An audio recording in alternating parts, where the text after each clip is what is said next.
እንጀራ ሸጣ ጋግራ ጠቁራ ገባ እኛን አቅልታ እኛን አሳምራ ያሳደገችን እናት ስላለን ስለ እናት ለማውራት ስለ እንቁ ሴቶች ለማውራት ሙሉ ድፍረት አለኝ ሰው ነኝ።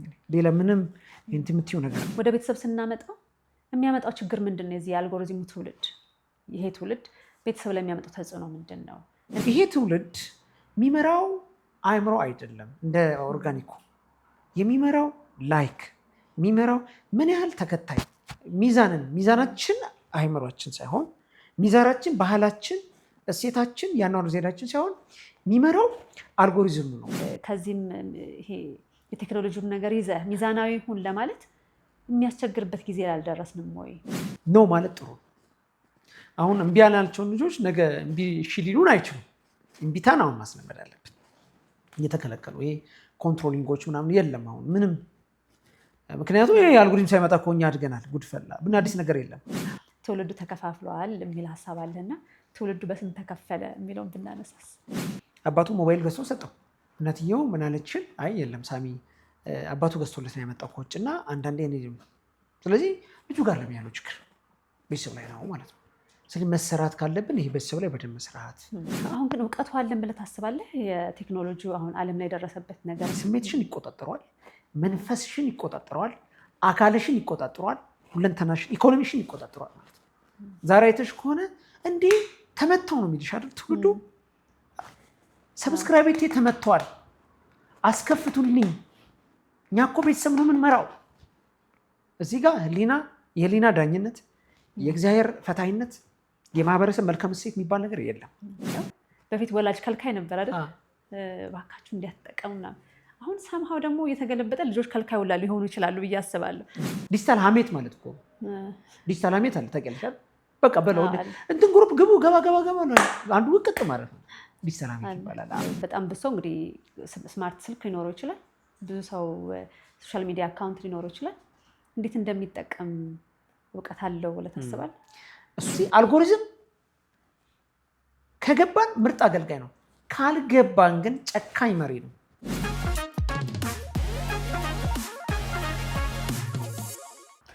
ሰላም ጤና ይስጥልኝ። እንዴት ናችሁ? እንደምንሰነበታችሁ። ሮዝ መስቲካ ነኝ ከምቾት ሚዲያ እና ኢቨንት። ዛሬ አንድ እንግዳ ጋብዤላችኋለሁ። ከትውልድና ቴክኖሎጂ ጋር በተያያዘ ውይይት ያደረግንበት ነው። ጥሩ ቁም ነገሮችን አንስተን ተወያይተናል። የሚጠቅም ነገርም ታገኙበታላችሁ ብለን እናስባለን። እንድትመለከቱት ጋብዛችኋለሁ።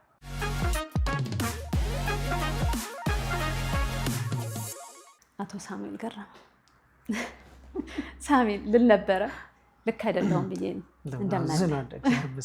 እንኳን ደህና መጣህ። በጣም ደስ ያለኝ እና ደግሞ ራሴን የታዘብኩት ምቹ ቤት ኦፊሻሊ እንደ ተቋም ከጀመረ ጊዜ ጀምሮ ብዙ ኢንተርቪዎች አድርገናል፣ ብዙ ፕሮግራሞች ሰርተናል። ካልተሳሳትኩ ከ500 በላይ ፕሮግራሞች ተሰርተዋል እዚህ ቻናል ላይ። 3 ወንድ ብቻ አሁን 3ኛ ወንድ ነው ማለት ነው። እና ደስ ይላል። ወንዶቹ የት ጠፍተው ነው አልኩና ራሴን ታዘብኩ። አትሽ አይደለም ስላልፈለግሽ ነው፣ ግን ስለመጣ ደስ ብሎኛል። እኔም እዚህ ምቹ ቤት ላይ ስለተገኘው ሮዜ ከአንቺ ጋር እንዲህ አይነት ደግሞ የምትሰሪውን ስራ ትውልድ ላይ ፋይዳም ስላለው ደስ ብሎኝ ነው የመጣሁት። አሜን። በጣም ደስ የሚል ነው። የምመኘውን አይነት እንግዳ ነው ዛሬ ያገኘሁት። በእርግጥ ምቹ ቤት ላይ ያልተመኘሁትን ሰው አምጥቼ አላውቅም፣ ወይ ደግሞ መጥቶ አያውቅም። ራሱ ጉዳዩ እየሳበ የሚያመጣቸው ትክክለኛ ለጉዳዩ የሚመቹትን ሰዎች ነውና ስም ከስብ ይሸታል ይስባል ነው የሚባል እንደዛ ይባላል። እና ምቹ ቤት የሚሰባቸው ሰዎች እንደዚህ አይነት መልካም ሀሳብ በተለይ ሀገራዊ ጉዳይ ላይ ትውልድ ላይ በጣም የሚጠቅሙ ጉዳዮችን የሚሰሩ ሰዎችን ስቦ ያመጣል። ስለዚህ ስሙ ራሱ ጥሩ እድል ሰጥቶናል ብዬ አስባለሁ። ሸጋ ትውልድ በጣም ስሙ ራሱ የተለየ፣ እሱም እንግዲህ አንደኛ ነው። በዛም ጭምር አውቅሃለሁ እና እኔ ማወቂ ብቻ በቂ አይደለም። ተመልካቾቻችን የሚያውቁ ያውቁሃል። በእርግጥ ሰፊው ተመልካች ደግሞ እንዲያውቀ አቶ ሳሙኤል ገረመው ማን ነው ብዬ ልጠይቅና ራስን ሊያስተዋውቅ ወጋችን እንጀምራለን። መልካም። በመጀመሪያ እንዲህ ያለት ምቹ ቤት በዚህ ቤት ውስጥ እንግዲህ ትልቅ እንደዚህ ባለ ዳስ ቁጭ ብሎ የትውልድን ቅኝት እንደገና ማየት ይልቁንም ደግሞ አሁን እንዳልሽው ከትውልድ ጋር ማድረግ በእናንተ በሴቶች ደግሞ ይሄ ነገር ሲከወን እጅግ በጣም ደስ የሚል ነው። መጀመሪያ አደንቃለሁ፣ አከብራለሁ። ይሄን ምቹ ቤት ያው ተመሽቶኝ እዚህ ጋር እንደዚህ ያረን ያቀረብን ያለ ነው። ደስ ይላል። ቬሪ ኢንትረስቲንግ። ሳሙኤል ገረመው እባላለሁ። የሸጋ ትውልድ መስራች ነኝ። ሳሜሎስ ሚዲያ እና ኮሚኒኬሽን እዛ ላይ ስራ አስኪያጅ ሆኜ እሰራለሁ። ሌላው አንቺ ሁሌ የምታውቂው ደግሞ የእንቁ ሴት ንቁ ሴት አዋርድ አለ። ሽልማቶችን ደጋግ ኢትዮጵያውያንን ለኢትዮጵያ የፈሰሱ ለኢትዮጵያ አበርክቶቸው በጣም ሰፊ የሆነ እናቶችን እህቶችን እንግዲህ እነሱን እያሻተትን እውቅና እንዲሰጥ ይደረጋል። እዛ ላይም አገለግላለሁ። በማገልገል ነው እናንተ ነው ብዙ ተሳተፉትና እዛ በመስራት ነው። አሁን ግን በደንብ አስረግጬ እየሰራሁበት ያለው እዛ ላይ ነው በደንብ የምንሰራው። ሌላው የክረምት ላይ ሁልጊዜ ሰመር ካምፕ እንሰጣለን። ትውልድ ቀረጻ ላይ በተለይ ሶፎር ኮድ ነው። ያው ሶፎር ማለት እንቁ ማለት ነው በግዕዝ። እዛ ላይ ግዕዝ ነው ሶፎር ግዕዝ ነው። ግዕዝ ማለት ይሄ እንደለበስኩት ሸማ ይሄ ምንድን ነው ሶፍት ብሉ ማለት ነው። እና ይሄ እንቁ ምንን ይወክላል?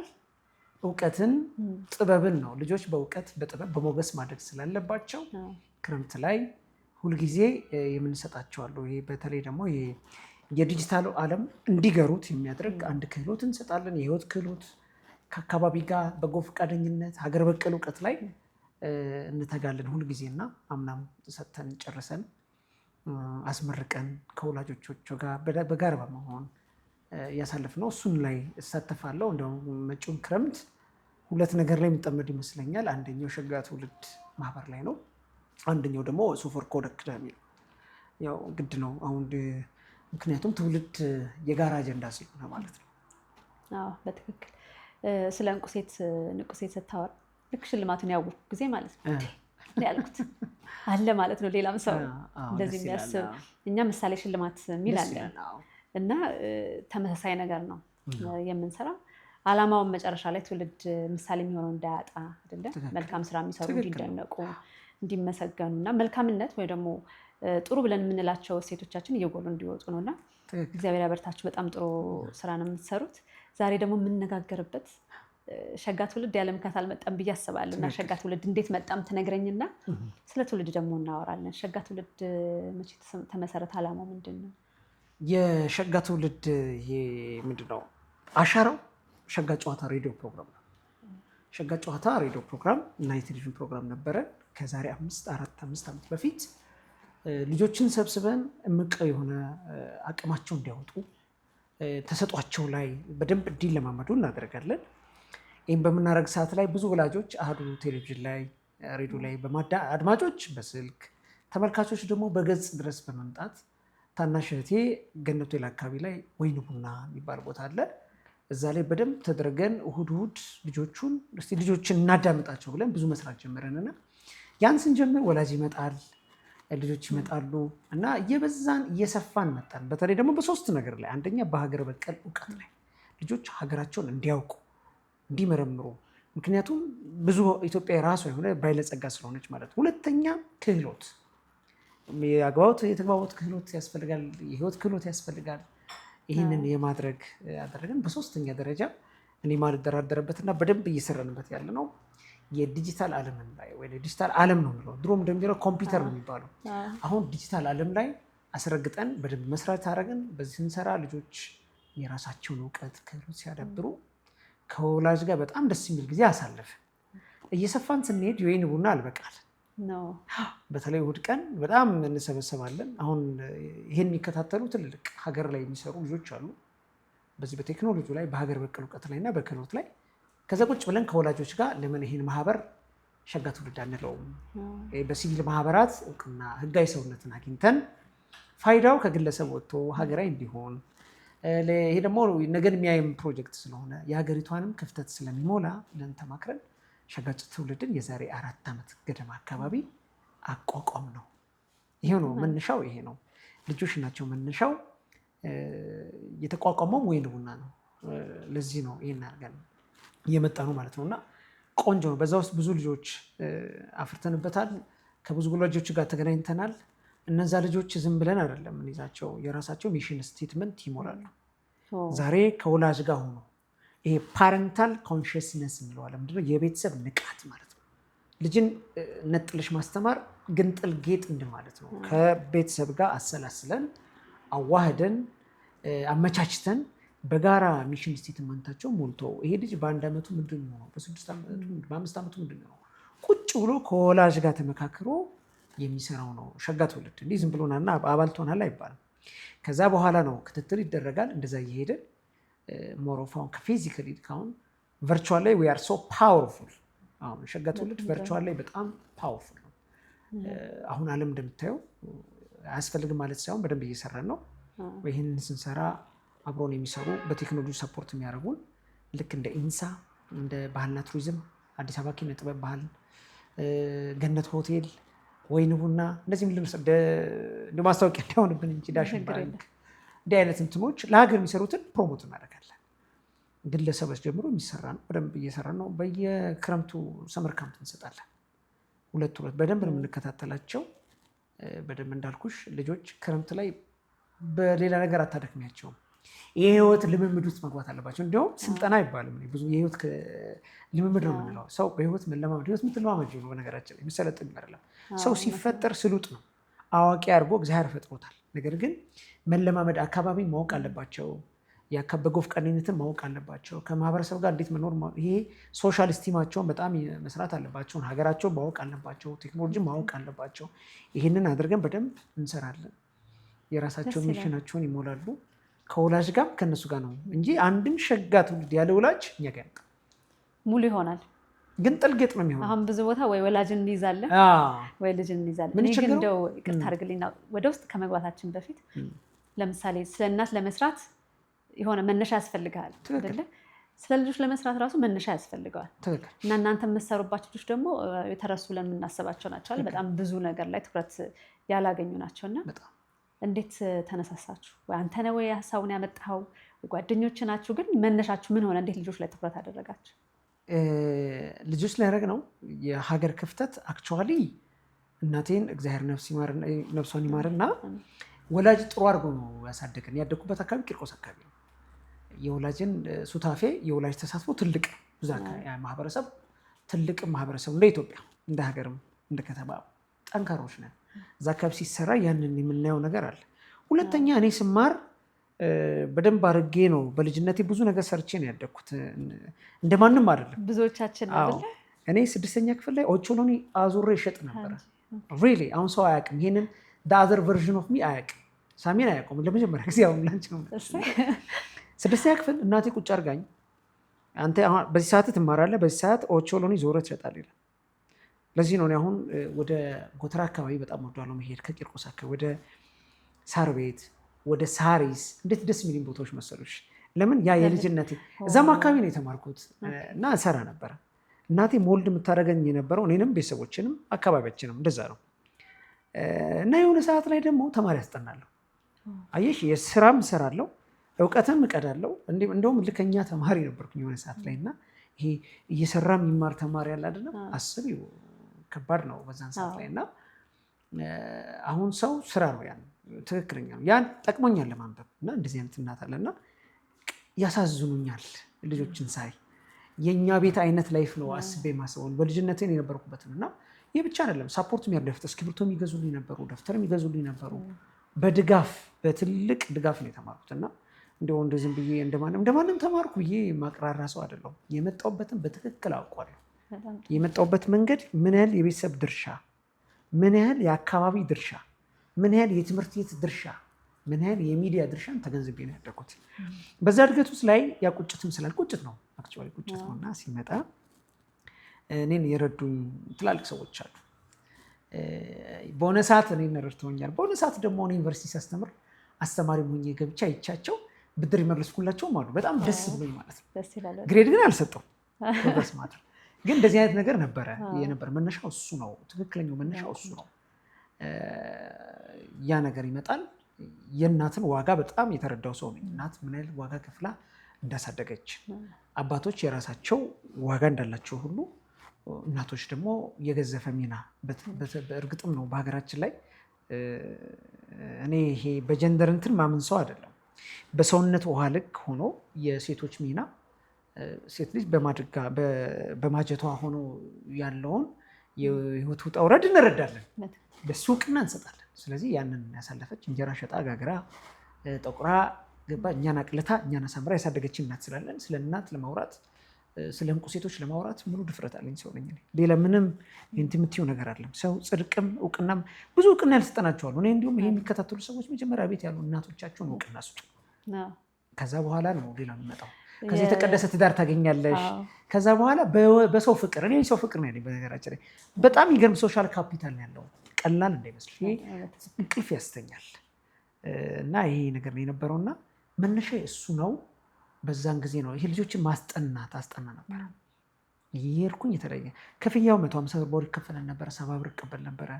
እንደዚህ የተለያየ ቦታ እና ያን ነው ኢቭን ኮሌጅም እያለው ያን አልተውኩትም። እና የልጅ ነገር ያድርጋል። ይሄ ነገር ሞልድያ ላይ ይመጣልና ይሄ ነው የተማርኩበት። ስለዚህ ተጠቅመህበት በደንብ ስለገባ ስለተረዳኸው ነው አሁን ለምን እና ደግሞ ያጡት ነገር አለ አይደል? አሁን ያሉ ልጆች ስለሱም ብናወራ ደስ ይለኛል። ምንድን ነው አሁን የአሁኑ ትውልድ ምን አጣ እንላለን። ከዛ ደግሞ ስለ ትውልዱ ክፍፍል ደግሞ እያወራን እንሄዳለን። ከዛም በኋላ ሌላ ቨርዥን መጣ። ሚዲያ እንዳልኩሽ ከዩኒቨርሲቲ እየጨረስኩ አካባቢ ኢቲቪ 3 ላይ አንድ አዲስ ሙግት የሚባለው የቴሌቪዥን ፕሮግራም ነበር። ታስታውሽ እንደሆነ አላውቅም። ልጆችን በቃ በሀሳብ እናፋጫቸው ነበርና አንዳንድ ጊዜ ልጆቹ በቃ የሆነ ተስሎ ይመጣሉ አያቸዋለሁ እና ሰው ግርም ይለዋል። አሁን አይደለም ቢፎር ከ15 ዓመት በፊት ነው ልጆች ላይ የምሰራው። ማንም ሚዲያ ኢትዮጵያ ውስጥ ሳይሰራ ማለት ማንም ልጆች ላይ ሳይሰራ ልጆቹን ወስደን ትሬኒንግ እንሰጥ ነበር። ትሬኒንግ ማለት የንግግር ምናልባት ይህ የሚከታተል አቤል ይባላል። ዱባይ ነው ያለው። ዙምራ የሚባል ፒኤልሲ ነው። መስቀል ፍላወር አካባቢ ነው። ሰብስበን የጊዜ አስራት እያለን ይዘን ሄደን በተለይ ህፃናትን ሰብሰብ አድርገን እድሜያቸው 16 17 ንግግር እንዴት ነው፣ መድረክ እንዴት ይያዛል፣ ንግግር እንዴት ነው፣ ሰው ከመናገሩ በፊት ምን አይነት እውቀት ነው፣ ያን ስናይ ልጆች ታለንት አለ፣ ክፍተት አለና ፍርሃቶችን አለ። እሱን ተመልክቻለሁ። ይዘው ዝም ብዬ መጣሁ አይደለም። ከዛ ላይ የወሰድኳቸው ነገሮች አሉ ልጆች ላይ ምን ነበረ የሚለውና ተቋማት ላይ እየሄድን ከፍተኛ ትምህርት ተቋማት ላይ አዲስ ሙግት መሟገት አለበት ሰው። በባህል ላይ እናሟገታቸዋለን፣ በስራ ላይ እናሟገታቸዋለን፣ በተሰጥኦ ላይ እናሟገታቸዋለን። ከሙግት በፊት 3-4 ሳምንት ስልጠና ነው የሚወስዱት እና ያንን በዋናነት ስመራ የነበረው እኔ ነኝ። በትክክል አሁን የለችም እንጂ አንድ ፋና ላምሮት ላይ የምትሰራ ማን ነበረች? አሁን ውጭ ነው ያለችው እና ብዙዎችን በነገራችን እንትን ብለናል። አንገጫገጨናል። የዋዛ አይደለም፣ የብዙ ሰርተናል። እውነት ለመናገር ብዙ ልጅ የሚቸገረው ይመስለኛል። ትምህርት ቤትም ዝም በል ይባላል አይደል? ቤትም ዝም በል ተብሎ ስለሚያድገው ወጥቶ ሀሳቡን ለመግለጽ ለመሟገት በተለይ እኛ ትውልድም ከኛ በታች ያሉትም የሚቸገሩበት ነገር ነበረ። ይሄ ላይፍ ስታይላቸውን አይ ነበር። አንዳንዴ ከመንግስት ትምህርት ቤት የሚመጡ ተማሪዎች ነበሩ፣ ከግል ትምህርት ቤት የሚመጡ ተማሪዎች ነበሩና እዛ አዲስ ሙግት ላይ አይና ይሄ የኑሮ ዘያችን የሚፈጥርብን ጫና አለ። ያ ቁጭት አለችብኝ አረችዎች ልጅት ሄድኳት ምናምን ሳሚ ያቺ ቁጭት ስላለኝ እነዛን ልጆች ቢያወሩ ጥሩ ነው፣ ቢናገሩ ጥሩ ነው የማለት የማሰላሰል ስራ እንሰራ ነበርና ከቁጭት መሰረት እኛ ያጣነውን ነገር ማግኘት አለባቸው። መጣ ቀጥሎ ከፍተኛ ተቋማት ላይ ስንገባ እሱም አልታውኩም። እዛ ላይም ፕሮጀክቶችን እየሰራው ለተማሪ ይሸጣሉ። ሳንቲም ጀነሬት አደረግ ነበር ማለት ነው። ኮምፒውተር ሳይንስ የተማርኩኝ አንዳንድ ተማሪዎች በተለይ ኮምፒውተር ሳይንስ ላይ የሚማሩ በትንሽ ያው ክፍያ ነው፣ ትንሽ ክፍያ እንትን እያደረግን ፕሮጀክት ያ እውቀት እንዲኖረንም አድርጎናል። አሁን ዩኒቨርሲቲ ላይ ለማስተማርም ትልቅ ይሄ እርካብ ሆኖልናል በጣም በሚገርም ሁኔታ እና እንዲህ አይነት ነገሮች አሉ። ቁጭትም አለ። ያ ሆነ እንደዚያ እያለ የሌላው አንድ በጣም ወደው አበበ ዘነበ የሚባል ሌላው ይሄ ነወይ ሬዲዮ ፕሮግራም በጣም እሱ ብዙ መጽሐፍ ያነበብንበት ጊዜ ነው። ነወይ መሰለ መንግስቱ ጋር 101.1 ማለት ነው። ሌሊት እየገባን ነው የምንሰራው። እንደሚባለው በእኛ ሀገር ሌሊት ቀን ለሰራዊት ሌሊት ለአራዊት ነው። ትንሽ አድማጭ ቢሆን ግን አክብረን ዶክተር ማናየ አበበ ዘነበና እኔ ሳሙኤል ገረመው በጣም የሚገርም ዝግጅት ወደ 4-5 ዓመት አገልግያለሁ። ማታ ማታ እየገባና እሑድ ያ ንባብ ፈጠረልን። ከተለያዩ ሼልፎች እናወጣለን። ስለ እንግዳው እናነባለን፣ ስለ ጉዳዩ እናነባለን። ንባብ ይፈልጋል።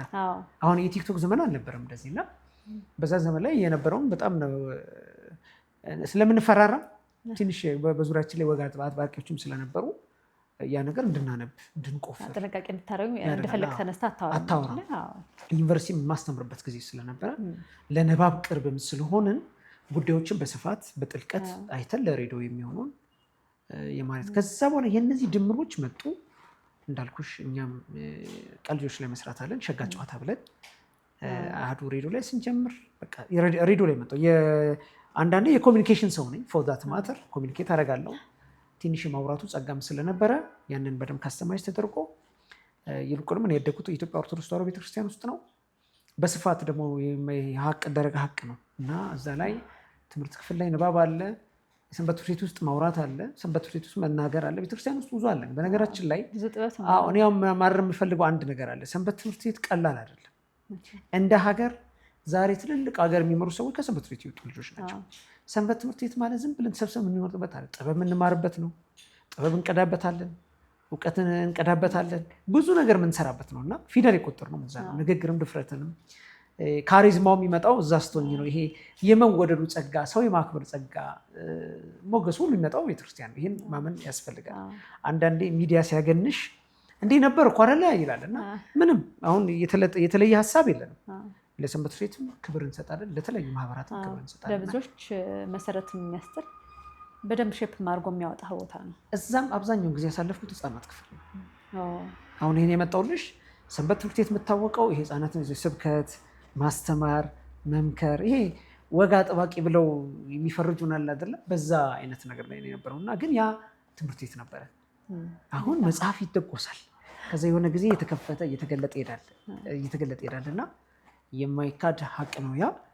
ሌላ ደግሞ በከፍተኛ ትምህርት ተቋማት ስንገባ ደግሞ ማህበረ ቅዱሳን ጥሩ አድርጎ እንዴት ከሰው ጋር መኖር እንዳለብን፣ እንዴት ለሀገር መጥቀም እንዳለብን ከምንም በላይ ያው እንደምታውቂው ማህበረ ቅዱሳን ሰው ከፍተኛ ትምህርት ተቋማት ከጨረሰ በኋላ በደንብ የሚሰራው ሀገር እንዴት ትወዳለን ሌሎች በሚሉት ቨርዥን አይደለም። ይህን አስረግጬ የትም ቦታ መናገር ይችላሉ በድፍረታው። እዛ ላይ የሚደረገው ምንድን ነው? እንዴት ድሃ ተበደለ፣ ፍርድ ተጓደለ አይደል?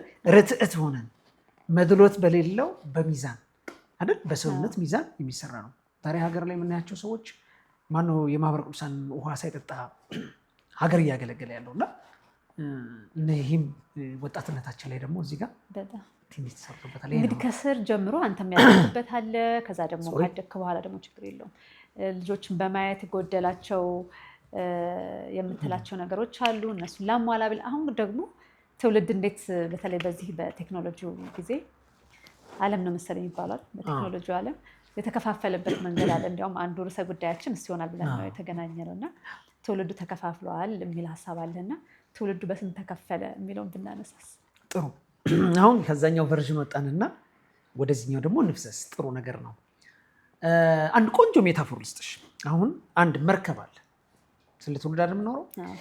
መርከቡ ላይ መርከቡ ዳር ሆኖ የቆመ አንድ ትውልድ አለ። ያዥልኝ አንድ ላይ ያ የቆመ አንድ ትውልድ አለ።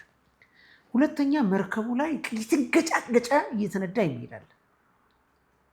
በቃ ተሳፍሮ የሚሄድ ዝም ብሎ ተፋጥሮ ይሳፈራል። ማዕበል አለ፣ መቆሚያ መልህቅ የሌለው መርከብ ማለት ነው። መልህቅ ያስፈልገዋል። እኔ መርከብ በጣም ወደዋለሁ። መርከብ ታውቂያለሽ፣ በብዙ ነው። መርከብ ብዙ ነው። ሀመር ማለት ነው መርከብ አይደል? በግዕዝ በጣም ወሳኝ ነገር።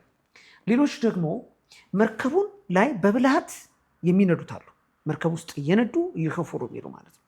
ስለዚህ ዘመናችን ያለው መነጽር ቁልጭ አድርጎ የሚያሳየን የመጀመሪያ ዳር ላይ ቁጭ ብሎ የሚያይ መርከቡ ሲንገጫገጭ፣ መርከቡ ማዕበል ሲመጣ የሚጨነቁ ወጣቶች አሉ። የምትጨነቅ እናት አለች። የሚጨነቅ ህፃን አለ እዛ መርከብ ላይ ማለት ነው።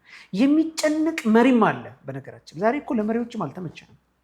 ዛሬ የት ነው አሁን አንድ መሪ ሲባል እንግዲህ የሀገር ብቻ አይደለም፣ ቤተሰብ የሚመራ ትዳር የሚመራ ድርጅት የሚመራ ሰው ተናውዘናል። ስለዚህ በዚህ ሜታፎር እንውሰደውና ዳር ላይ ያለው ትውልድ ኦርጋኒክ ትውልድ ነው የምንለው። ከዛ ማዕበል ርቆ ያ መርከብ መልህቁን ፈቶ እየሄደ ያለ መርከብ ነው። አንድ ቦታ ላይ ያለ ኦርጋኒክ ትውልድ የምንለው ከቴክኖሎጂ ገበታ የራቀ በአንድ ባህል ላይ ተወስኖ የሚኖር ጥሩ ነው፣ ክፋት የለውም። ግን አልዋጀም ዘመንን። ወግ አጥባቂም ልንለው አንችልም። ወግ ስርዓቱን የሚያውቅ ትውልድ፣ የመጣበትን ነገር የሚያውቅ ትውልድ፣ ባህሉን፣ እሴቱን፣ አኗኗሩን፣ ዘዩን፣ ማንነቱን በቅጡ የተረዳ ትውልድ፣ እሱ ትውልድ በፈረንጆች ኦርጋኒክ ጄኔሬሽን እንለዋል። አንደኛው ትውልድ ይሄ ነው። በደንብ መነጋገር ያለብን ጉዳይ ስለሆነ ነው። ከአንቺ ጋርም ሳወራው ደስ እያለኝ ነው የማወራው። በዚህ ትውልድ ላይ እንግዲህ ከቴክኖሎጂ ገበታ የራቀ ቴክኖሎጂን መጠቀም እንዴት ነው እንደ ኃጢአት፣ ቴክኖሎጂ መጠቀም ፍርሃት፣ ከቴክኖሎጂ ገበታ ከቴክኖሎጂ አኗኗር ዘዬ አርቆ የሚኖር ማህበር አለ በነገራችን በዓለማችን ውስጥ። አሁን እኛ ከተማ ላይ ስናይ ኢትዮጵያ ውስጥ 85% ገጠር ነው የሚኖሩ ሰው የሚኖር እዛ ነው። ከቴክኖሎጂ ጋር ብዙ ላይታወቅ ይችላል። ማወቅ አለብን። ይሄ አንደኛው ትውልድ ነው። በቃ ባህል ያለው ሁልጊዜ አእምሮ ልቡናውን ለራሱ ያስገዛ አእምሮም ልቡናም ያለው ማለት ነው። እየተረጋጋ በስልክ ውስጥ ያለም ነው እዚህ ውስጥ ማለት ነው። ነገር ግን ከምን የራቀ ነው? ከቴክኖሎጂ። አዎ እንዳልኩሽ መርከቧ ዳር ላይ የቆመ ነው። ወይ አልገባ ወይ ገብቶ በትክክል አልነዳ ወይ አልተሳፈረ። ያ ግን ከአንድ መልሕቁን ፈቶ የሄደ መርከብ ስላለ ከአንድ ቦታ ወደ ሌላ ቦታ እሱ ነው። ሁለተኛው ትውልድ ይሄ ስልተ ቀመር መር የምንለው ነው። ወይም ደግሞ በነጮቹ በእንግሊዝኛው አጠራር የአልጎሪዝሚክ ትውልድ አልጎሪዝሚክ ጄኔሬሽን የምንለው በደንብ ይሄ በጣም ማዳመጥ አለብን። የኢትዮጵያም የዓለምም ጠቅላላ የዓለም ትልቁ ፈተና ይሄ ነው። ይሄ ትውልድ የሚመራው አእምሮ አይደለም። እንደ ኦርጋኒኩ የሚመራው ላይክ የሚመራው ምን ያህል ተከታይ ሚዛናችን አእምሯችን ሳይሆን ሚዛናችን ባህላችን፣ እሴታችን፣ የአኗኗር ዘይቤያችን ሳይሆን የሚመራው አልጎሪዝሙ ነው። አልጎሪዝም ማለት ምንድን ነው? ስልተ ቀመሩ እዚህ ሚዲያ ላይ ያለው ሶሻል ሚዲያ ላይ ያለው ብዙ ሰው ከወደደሽ ይወደኝ፣ ብዙ ሰው ከጠላኝ ጠልቶኛል። ብዙ ሰው እዛ ላይ ያለውን ሰው ማለት ምን ማለት ነው? አልጎሪዝሙ ማለት ነው።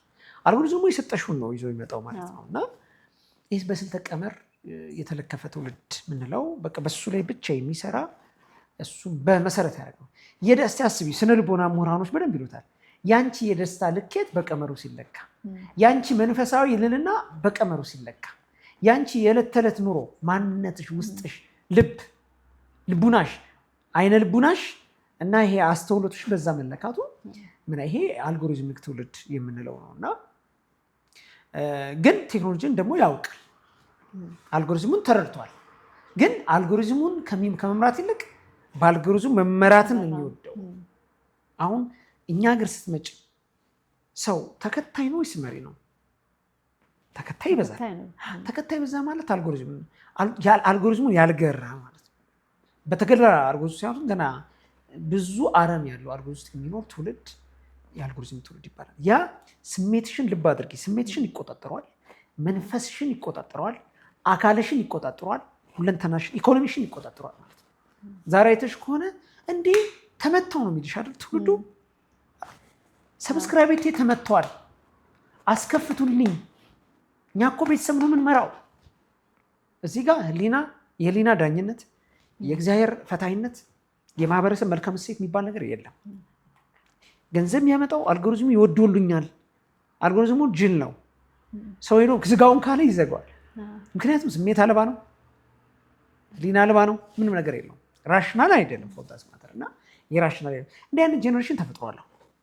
ምክንያቱም ሞር የስሜት ብልሃነት ከሌለን ወደዚህ ስለምንሄድ ማለት ነው። እነዚህ ሁለተኛ ትውልድ ይሄ የሚጋልቡት ዝም ብሎ መርከብ ውስጥ ገብቶ አለ አይደለ? ንፋሱ ሲመጣ ወዴት እንደሚሄዱ ታያቁ፣ እንደ ሸንበቆ ማለት ነው። ንፋሱ ነው መጣው የሚሄዱ ማለት ነው። አሁን የሆነ ሰው ዝም ብሎ ላይክ ሲያደርግ እኔ አንድ በጣም ከማረሰው አንድ ወንድሜ ነው። አንድ ቆንጆ ነገር ይጽፍና ይፖስታል። አብሮኝ ነው ያለው። አብረን ቁጭ ብለን ፖስተው ከዛ ዝም ብለን ለምን አክሽን ሪሰርች አንሰራም አለ። አየውና አንድ ደቂቃ ባልሞላ አንድ ደቂቃ ጽፎ 30 ሰከንድም አልሆነም። እንትኑን ለማንበብ እኮ ስንት ጊዜ ይፈልጋል መሰለሽ? ጽሁፉን ለማንበብ በትንሹ እርግጠኛ ነኝ። እንዲሁም እሱ በጣም ብዙ መጽሐፍ ነው የሚታወቀው። 2 ደቂቃ ይፈልጋል እንደው ትንሹ። ከዛ ከነ ወይም አይሽ ይሄውን አልጎሪዝሙ ማለት ያቺ ላይክ አገኘ ማለት ነው። እሱ ላይክ አገኘ። ግን የገረመን እኛ ላይክ ያደረጉ ሰዎች እንዴ ዞምቢ ነን ማለት እኮ ነው። በቃ እርጥብ ሮቦት ማለት ነው ጋሽ ፋንትሽ እንደሚለውና በጣም የሚገርም ሁኔታ ለማንበብ እንኳን አልወሰደም ጊዜ። አይሽ ይሄ አናሊቲካል ፓወራችን ተወስዷል። አልጎሪዝም ጄኔሬሽን ማለት አናሊቲክ ማድረግ አይፈልግም። ሰውየውን ካወቀው ወይ ሰውየውን ከወደው ዝም ብሎ ሊያርግለት ይችላል። ላይክ ምን ጻፈ የሚለውን ላይ ይችላል። ይሄ አልጎሪዝም ማለት የማሰላሰል ጊዜ የመስከን አሁን ሰው ልጅ አእምሮ ምንድን ነው? ይሄ ህሊና የሚባለው የሚመዝን ነው አይደል? ሀሳብን ምን እንላለን? ሀሳብ ይመዘናል፣ ሀሳብ ይገነዘባል፣ ሀሳብ ይሰላሰላል። ማሰላሰል አርቲኩሌትድ ይደረጋል። ዝም ብሎ ሀሳብ ይተረጎማል።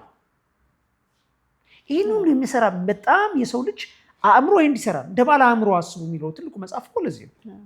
እንደ ባለ አእምሮ ማሰብ ማለት የመወሰን የመተንተን እኮ አለበት። እኔ አንቺን ስለማቀብ የጻፍሽውን ጽሁፍ ሁሉ ላይክ አደረገ። አሁን መንጋ ነው ይሄ ሳይኮ ሞብ አለ አይደለ? ዝም ብሎ የሚሄድ ማለት ነው። እና አልጎሪዝም ተፈጥሯል። የማሰብ አቴንሽኑ በጣም ትንሽ ሆነ። በፌስቡክ ሆነ አንቺ የምትለኪው የሰው ዋጋው ይሄ ምንድነው? የሰውን ዋጋ በላይክ የሰው ዋጋ በሼር የሰው ዋጋ በተለይ በእንደዚህ አይነት ነው። እና አልጎሪዝሙ አይደለም ችግሩ ራሱ ጥላት ሆኖ አይደለም። ቴክኖሎጂን አንጠላም፣ ግን አልጎሪዝሙ እዛ ላይ ያለው የሰፈረው ማህበረሰብ የዛ ኮሚኒቲ በቃ ይሄ ነው ማለት ነው። ኮሚኒቲው የሰጠውን ነው። ሶስተኛው በጣም ኢንትረስቲንግ ነው። በጣም ወደው ኢትዮጵያ ከሚያስፈልጋት እንግዲህ እንደ ሀገር ለመቀጠል ሀገር እንግዲህ በትውልድ ነው የሚቀጥለው አይደለ? ያ ለመስራት ሶስተኛው ትውልድ ይሄ አዋጭ ትውልድ ምንለው ነው።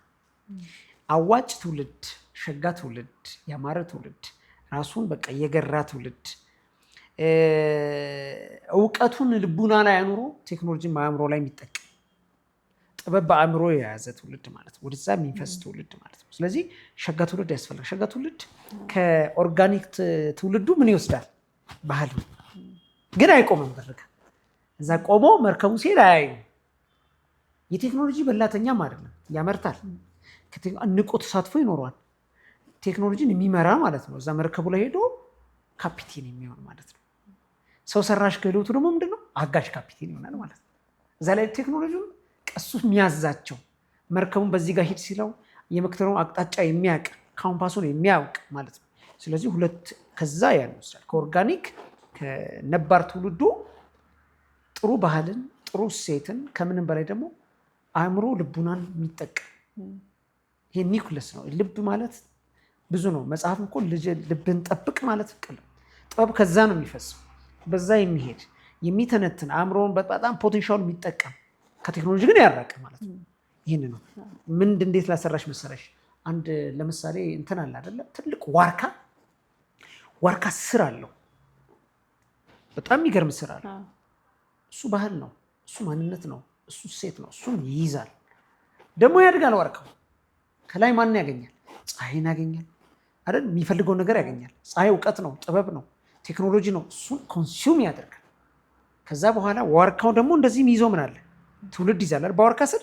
እዛ ውስጥ ደግሞ ማንነቱን ይዞ ቴክኖሎጂን ከዛ ውስጥ መሶ አሰላስሎ አዋህዶ በዛ ጥላ ስር ያሉትን ትውልዶችን ይቀኘዋል። ጥበብን የሚቀኝ እውቀትን የሚቀኝ የሰከነ የሚያመዛዝን ባህሉን የሚያውቅ እውቀቱን የሚያውቅ ማለት ነው። ሸጋ ትውልድ ማለት እኮ ይኸውልሽ ፎሎወር ከፈለገ ማግኘት ይችላል ማለት ነው። ባህሉን በአግባቡ መሸጥ ይችላል። መሳደብ አይጠበቅበትም። አሁን አልጎሪዝሙ ተሳደብ ስለሚነው ተሳደብ ይላል ሰው። በጣም ህሊና የሚባል ነገር የለም ማለት ነው። ስለዚህ ተሳደብ የሚለውን ደግሞ አመስግን በሚለውም ለሚቀየር ትውልድ ማለት ነው። በማመስገንም ይቻላል፣ በማወደስም ብዙ ሰብስክራይብ ያደርጉ ሀገራት አሉ። እዛ ላይ ሀገር በቀል እውቀታቸውን በመሸጥ ጥበባቸውን በመሸጥ እጃቸው ላይ ያለውን ነገር በመሸጥ ከሌላቸው ይልቅ ባላቸው ነገር ላይ የሚያተኩሩ። ስለዚህ አሁን ይሄኛው ያልኩሽ ትውልድ ዋርካ ነው። ሸጋ ትውልድ መልእቅ ነው፣ ይሄዳል። አስቸጋሪ ከሆነ ይቆማል። ሁኔታዎችን የሚያውቅ ትውልድ የሚመጣ ነው እና በዚህ ትውልድ ላይ የሃይማኖት ተቋማት፣ በዚህ ትውልድ ላይ ሲቪል ማህበራት፣ በዚህ ትውልድ ላይ መንግስት፣ አሁን ሁሉም ኃላፊነት አለበት። የሸጋ ትውልድ ብለሽ እንደ ማህበር አይደለም የምናወራው። መንግስት ፊልተሪንግን ያመጣል ብዬ አምናለሁ። አንደኛው እኛም እንታገላለን። ዛሬ በደንብ ዋጋ ከፍለን መንግስት እናገለግላለን። ፊልተር ይደረጋል። ከእንግዲህ አንድ ሰው ሲሳደብ ይጠፋል። በቃ እንዲህ ማድረግ እየተቻለ ገራ ነው ማለት ነው። መንግስት እዚህ ላይ ቢያግዝ፣ የሃይማኖት ተቋማት ደግሞ ሰው ጎሳ ልቤ ቃለ ሰናይ ብሎ እንዲያወራ ማለት ሁሌ ልቦናዬ መልካም ነገር አፈለቀ። ጥበብ የሚያፈልቅ ትውልድ ወደ ትልቅ የሚሰራ ትውልድ የሚሰራ ላይ መግራት የሱስ ነው። ሲቪል ማህበራት እየሰበሰቡ ግንዛቤ የሚያስጨበጥ ሚዲያ ማግራት ነው። በቃ ይህ ሚዲያዎች ፖሊሲ አለው። ሚዲያ የራሱ ምን አለው? ህግና ስርዓት አለው። አዎ አሁን እንደምታየው እንደዚህ ሆኑ ሰዎች ታንቆ ሞቱ። አልጎሪዝሙ ነው የሚያደርጋቸው። በጣም ከባድ ነው አልጎሪዝሙ። በጣም ኮንጀስትድ ስለሆነ ይኸውልሽ ቆንጥጦም ይዘው ሁሉ አይምሮሽን፣ ስነ ልቦናሽን፣ መንፈሳዊ ሴትሽን ያንን ዲስማንትል ስለሚያደርግ ሰው ወደ ሌላ ነገር ይሄዳል። ያ ደግሞ እንዳይደረግ ስህተት በስተት አይጠፋም። ይሄ አልጎሪዝሙን ቅድስ የሚያደርግ በነገራችን አልጎሪዝሙን እስኪ አንድ ሳምንት የአዲስ አበባ ህዝብ አንድ ሳምንት ኢትዮጵያ ወድሻለሁ ብሎ ፖስት ያርግ። አልጎሪዝሙ ይሸከማል፣ ችግር የለም። ተሸክሞ ኢትዮጵያ ብቻ ይሰብካል። አይሽ በነገራችን ላይ ምለው ነገር አለ። አልጎሪዝሙ የዘመናችን እንትን ሆኗል። በቡልሃት ጊዜ በቤተክርስቲያን ሰው ኃጢአት በሰራን ጊዜ ለምጽ ነበር የሚወጣው። አሁን ለምጽ እያሳየ መሰለ እየትውልዱ አሁን ተሳዳቢ ስታይ እግዚአብሔር የተደሰተብን አልመሰለኝም። ምክንያቱም የሚሳደው ብቻ አይደለም የሚከተለውም ላይክ አድርጎታል። ተባብረናል። መጽሐፍ እኮ የሚለው ጽድቅን ተባበሩ ነው። ከጽድቅ ጋር ተባበሩ። አሁን ያለነው ግን በመደበቅ በነገራችን ላይ ይሄ ዲጂታል አሻራ አለ። መጥፎ ነው። አሻራ ይይዘዋል። ዛሬ የሰራ መጥፎ ነገር ይሄ ክላውዱ ሪትራይቭ አድርጎ ከቢግ ዳታው አውጥቶ ያለ ትውልድ ያሳያል። ቀላል መስሏል። ዛሬ እቺ የምናገኛት ገንዘብ መስሎ ሰው በላይ ቀረ። ዛሬ ይሄ ላይ ገንዘብ የምታገኙ የምትከታተሉ ልጅ አላችሁ፣ የልጅ ልጅ አላችሁ። ልጆቻችሁ ነገ የት እንደሚኖሩ አታሰቅቋቸው፣ ይሳቅቃሉ። ያንቺ አባት እንዲሳደቢ ነው ያንተን ተሰደቢ እንደዚህ። ልጆች በጣም በስነ ልቦና እየተጎዱ ነው። ይሄ ደግሞ አይ ቲንክ የልጆች መብት እናንተንም የሚፋታቸው አይመስለኝም ህግ ስላለ። ሀገር ግን አሁን እነዚህ ሶስቱን ትውልዶች እንዲከፋፍለ ስታቸው የትኛው ያመዝናል? እንደው በእድሜ ክልል ራሱ ብናየው ወደ አዋቂዎቹ አካባቢ ያለው የትኛው ክፍል ላይ ነው ብለህ ታስባለህ? ልጆቹ ወጣቶቹ ደግሞ የትኛው ክፍል ላይ ያሉ ብለህ ታስባለህ? ያው ትልልቆቹ በተለይ ከ45 ዓመት በላይ ከ40 ዓመት በላይ ያሉ ትውልድ ኦርጋኒክ ነው። በባህል አይደረደርሽም።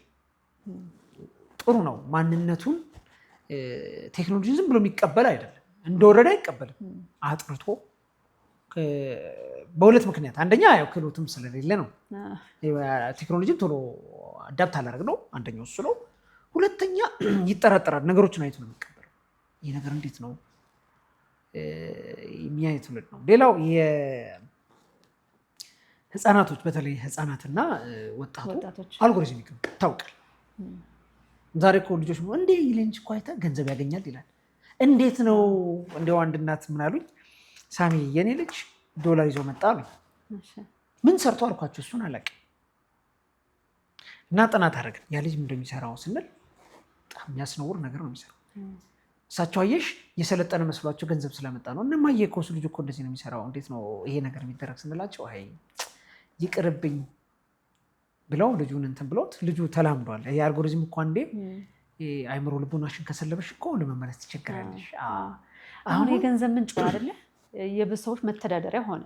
እንዲያውም እንዳይመርጡ ሁሉ ማድረግ የሚከብድበት ጊዜ ላይ ደረስን ይመስለኛል። አንተ በጣም ከዚህ ጋር በጣም ቅርበትም ስላለ በተለይ ወጣቶቹን እንደ ኦርጋኒኩም የሆነ እውቀት ይወስደ ከዚህም ይሄ የቴክኖሎጂውን ነገር ይዘ ሚዛናዊ ሁን ለማለት የሚያስቸግርበት ጊዜ ላይ አልደረስንም ወይ? አንድ ወዳጃችን ምን ይላል፣ ዘንድሮ ተማሪዎች ፖርሳ ይዘው ከቤታቸው ወጥተው ታክሲ ይዘው ተጋፍተው ወይ ደግሞ በእግራቸው ረጅም ርቀት ሄደው ትምህርት ቤት ገብተው ቁጭ ብለው ውለው በመምጣታቸው ብቻ ሊሸለሙ ይገባል ይላል። ጥሩ ነው። ምክንያቱም የማይመች ወንበር ላይ ሙሉን ቀን የሆነ አስተማሪ ቆመው ይግባቸውም አይግባቸውም ሙሉን ቀን ሲያወራ ውሎ ነው የሚወጣው። ከዛ ደግሞ ዝም በሉ ሊባሉ ይችላሉ። ፕሮፐርሊ ይሄ ጥያቄና መልስ ምናምን ላይኖር ይችላል። የሚፈልጉት አይነት ነገር ላይመለስ፣ እንዲያውም ተነስተው መቆም አይችሉም። እዛ ካደረጉ ጥፋትም ሊሆን ተብሎ ሊቀጡ ይችላሉ ምናምንና፣ በሌላ በኩል ደግሞ ስትወጣ የእነሱ ኩዮች ምንም ስራ የላቸው ሙሉን ቀን ስልካቸው ላይ ሊቀመጡ ይችላሉ። ወይም ትምህርታቸው እንደ አንድ ደርሶ መልስ የምታደርግበት ጉዳይ ደርሰው ይመጣሉ።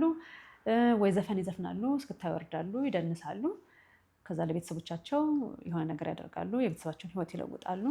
በዚህ በኩል ደግሞ ቴሌቪዥኑን ስታየው በጣም ጥብቅና ያላቸው ትልቅ ሰዎች ሀብት ያላቸው ሲጠየቁ እኔ ትምህርቴን እኮ ከዚህ ያቋረጥኩት ትምህርት እንዳልተማሩ እንዳልጨረሱ ይናገራል። እና እነዚህን ደግሞ ትምህርት ቤት የሚመላለሱት ልጆች ሚዛናዊ ሆኑ ብሎ ለመንገር እንዴት ነው አሁን እናንተ ሸጋ ትውልድም ላይ ስትሰሩ ለማሳመን ወይ ደግሞ ወደዚህኛው መስመር ለመውሰድ አይከብድም ትላለህ? ትውልድ የሚሰራው ስራ ይፈልጋል። በነገራችን ላይ ቀላል ስራ አይፈልግም። እንዳልኩሽ ሁለንተናዊ ስራ ነው የሚፈልገው። ቅድም ያልኩሽ በተለይ ያስቀምጥኳቸው አምስቱ ፒላሮች ለትውልድ ግንባታ በጣም ወሳኞች ናቸው።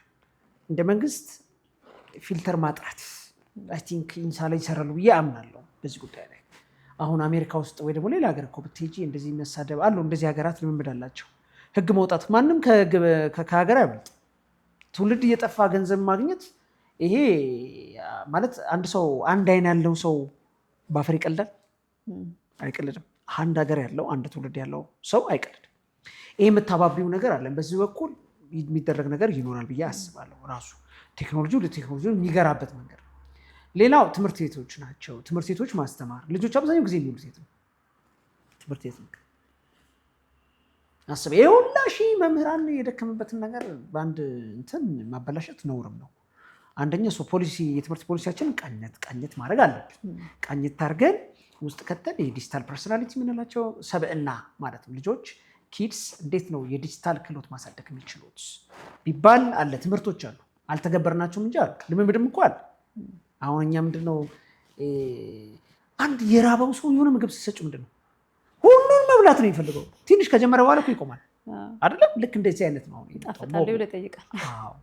ምንድነው ይሄ ሀቫላንጅ የሆነ ያለመደው እኛ ሀገር ሲመጣ የሚባል ነገር አለ። በባህላችን ያለው ነገር አብሮነታችን እንዳለ ሆኖ ወደዚህ መጣንና ትምህርት ቤቶች ላይ ፖሊሲ መቃኘት፣ መምህራኖቻችን ማብቃት ራሱ ሌላው ፓረንታል ነው። እኔ በጣም ቤት ላይ ነው ማለት ጥሩ። አሁን እምቢ ያልናቸውን ልጆች ነገ እምቢ እሺ ሊሉን አይችሉም። እምቢታን አሁን ማስለመድ አለብን። እየተከለከሉ ይሄ ኮንትሮሊንጎች ምናምን የለም አሁን ምንም። ምክንያቱም ይሄ አልጎሪዝም ሳይመጣ እኮ እኛ አድገናል። ጉድፈላ ምን አዲስ ነገር የለም። የሚያጓጓም ነገር አይደለም። ሰው ወዴት እየሄደ ነው? ወደዛ ማምጣት ይቻላል። ቤተሰብ ቁርጠኝነት አለ። ለዚህ ነው ሸጋ ትውልድ ከቤተሰብ ጋር ነው የሚሰራው። ፋሚሊዎችን ነው የምንይዘው። ወላጅ ማለት ነው። ለምሳሌ አንድ ልጅ አባቱ ሞባይል ገዝቶ ሰጠው። እናትየው ምን አለችን? አይ የለም ሳሚ አባቱ ገዝቶለት ነው ያመጣው ከውጭ እና አንዳንዴ ስለዚህ ልጁ ጋር ለምን ያለው ችግር ቤተሰብ ላይ ነው ማለት ነው። ስለዚህ መሰራት ካለብን ይሄ ቤተሰብ ላይ በደንብ መስራት፣ አንድ አይን ያለው ሰው በአፈር ስለማይቀልድ ማለት ነው። ስለዚህ እሱ ላይ ከፍተኛ ትምህርት ቤቶችና ወላጅ ላይ በደንብ መስራት ይጠይቃል። ሌላው ሚዲያዎቻችን ካልኩሽ ሚዲያ ይዘጋሉ እኮ አሁን እንደዚህ አሁን አንቺ ሩሲያ ውስጥ አንድ አመራር አትሳደቢም እኮ አንድ ግለሰብ አትሳደቢም ይዞ ነው። እኔን ለምን ይሰድበኛል? አልሰደብ አልችልም። ስድብ ብቻ አልመሰለኝም ችግራችን አይደል? አሁን ወደ ሶሻል ሚዲያው ስትመጣ ስድቡ ነው ገንዘብ የሚያመጣው። ስድቡ ብቻ ሳይሆን ልቅ የሆኑ ልናያቸው የማይገባ ለምሳሌ ካለባበስ ጀምሮ እንዲያውም አሁን ቤተሰብ እንግዲህ መሰረት ነው። አንድ ቤት ስትሰራ መጀመሪያ የፈለግከውን ህንፃ ብደርድር መሰረት ነው እና 5 ፒላሮች መንግስትን በለው ትምህርት ቤት እነሱ ውጤታማ የሚሆኑት መቼም ቤተሰብ ላይ ከተሰራ ነው አይደለም? እኔ እንዲያውም በጣም እዛ ላይ ፎከስ ብታደርግልኝ የምፈልገው ቤተሰብ ላይ በጣም በቅርበትም እየሰራችሁ ስለሆነ የሁል ጊዜ ሀሳቤና ጥያቄ ምን መሰለህ፣ አሁን ከሆነ ጊዜ በኋላ ስናየው በፊት ወላጅ ከልካይ ነበር አይደል? እባካችሁ እንዲያትጠቀሙ ምናምን። አሁን ሰምሃው ደግሞ የተገለበጠ ልጆች ከልካይ ሁላ ሊሆኑ ይችላሉ ብዬ አስባለሁ። አንዳንድ ኮሜንቶች አይተህ ከሆነ ትልልቅ እናቶች አጓጉል ሁኔታ ሲያሳዩ ኧረ እናቶቻችሁን ያዙልን ወይም ደግሞ ካረጀው በኋላ ስልኬን ተቀበሉኝ ነው ምናምን የሚሉ ኮሜንቶች ሁሉ አያለሁ። እና ወላጆችም ኢንቮልቭ እያደረጉ ነው ከልጆቻቸው ጋር፣ በጣም ትንንሽ ከሆኑ ልጆቻቸው ጋር ቪዲዮ እየሰሩ ነው። እንዲያውም አንዳንዱን ቪዲዮ ሳይ በኋላ እንዴት አድርገው ነው መልሰው ልጆቻቸው መምከር የሚችሉት የሚል ጥያቄ ይመጣብኛል። አንድ በጣም ሲዘዋወር ያየሁት ቪዲዮ ነበረ። እናትና ልጅ ተቀራራቢ እድሜ ላይ ያሉ ነው የሚመስሉት። እናትየውም ከወጣትነት እድሜዋ ገና አልዘለለችም፣ ልጇ ደግሞ ታዳጊ ናት። እና አንድ አይነት አለባበስ ለብሰዋል፣ አንድ አይነት የፀጉር ስታይል አድርገዋል ምናምንና ገንዘብ ሳይሰጠኝ ምክር የሚመክረኝን ዞር በልበለው አይነት የሚል ሀሳብ ያለው ነበር። እና ልጆችና ወላጆች አብረው ኢንቮልቭ ሲያደርጉስ እንዴት ነው የምናደርገው? እንዴት አድርገን ነው የምናስተካክል? ኢቨን የሚመጣውን ችግር ተረድተውታል። አሁን ልጆቻቸውን ይዘው ሶሻል ሚዲያ ላይ ወጥተው የሚሰሩ ወላጆች የሚመጣውን ችግር ተረድተውታል። ይሄ ስራሱ ምንድነው ሊያመጣ የሚችለው ችግር የሚለውን በዛ ብናነሳው ብዬ ነው። እዚህ ላይ የወላጆች ቅድም እንዳልኩሽ ዲጂታል ማዘርወርድ ኢዝ ቬሪ ኢምፖርታንት። ወላጆች አለ በነገራችን ላይ ስማርት ነው ይሄ ሞባይል ስማርት ነው። አሁን መወንጀል እኮ አንችልም። ይሄን ስማርት ነው ማለት ብልህ ነው፣ ያዘሽውን ነው የሚሰራው። ኮማንዶ ለምሳሌ ይገባለሁ ሴቲንግ ላይ ወላጅ ከሆንኩኝ የልጆችን ይሄንን እንዳያዩ ይሄንን እዩ ይሄን ሴታፕ አድርጌ መስጠት ይችላል። አሁን ይሄን አለማድረግ የኛ ስማርት ቴክኖሎጂ ኒድ ስማርት ፒፕል። አሁን ስማርት ሲሆኑ ዜጋ ይፈልጋል፣ ተጠቃሚ ይፈልጋል። ስለዚህ እኛን ማንቃት፣ የቴክኖሎጂ ንቃት ላይ መስራት ወላጅ ቁጭ ብሎ ማየት አለበት።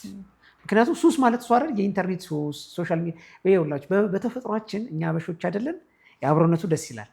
ያ ልማድ ዲጂታል ላይ መጣ። ዲጂታል ሀሜት ማለት እኮ ዲጂታል ሀሜት አለ ታውቂያለሽ አይደል? በቃ በለው እንትን ግሩፕ ግቡ ገባ አንዱ ውቅጥ ማለት ነው ዲጂታል ሀሜት ይባላል። ዲጂታል ሀሜት አለ ገብቶሻል።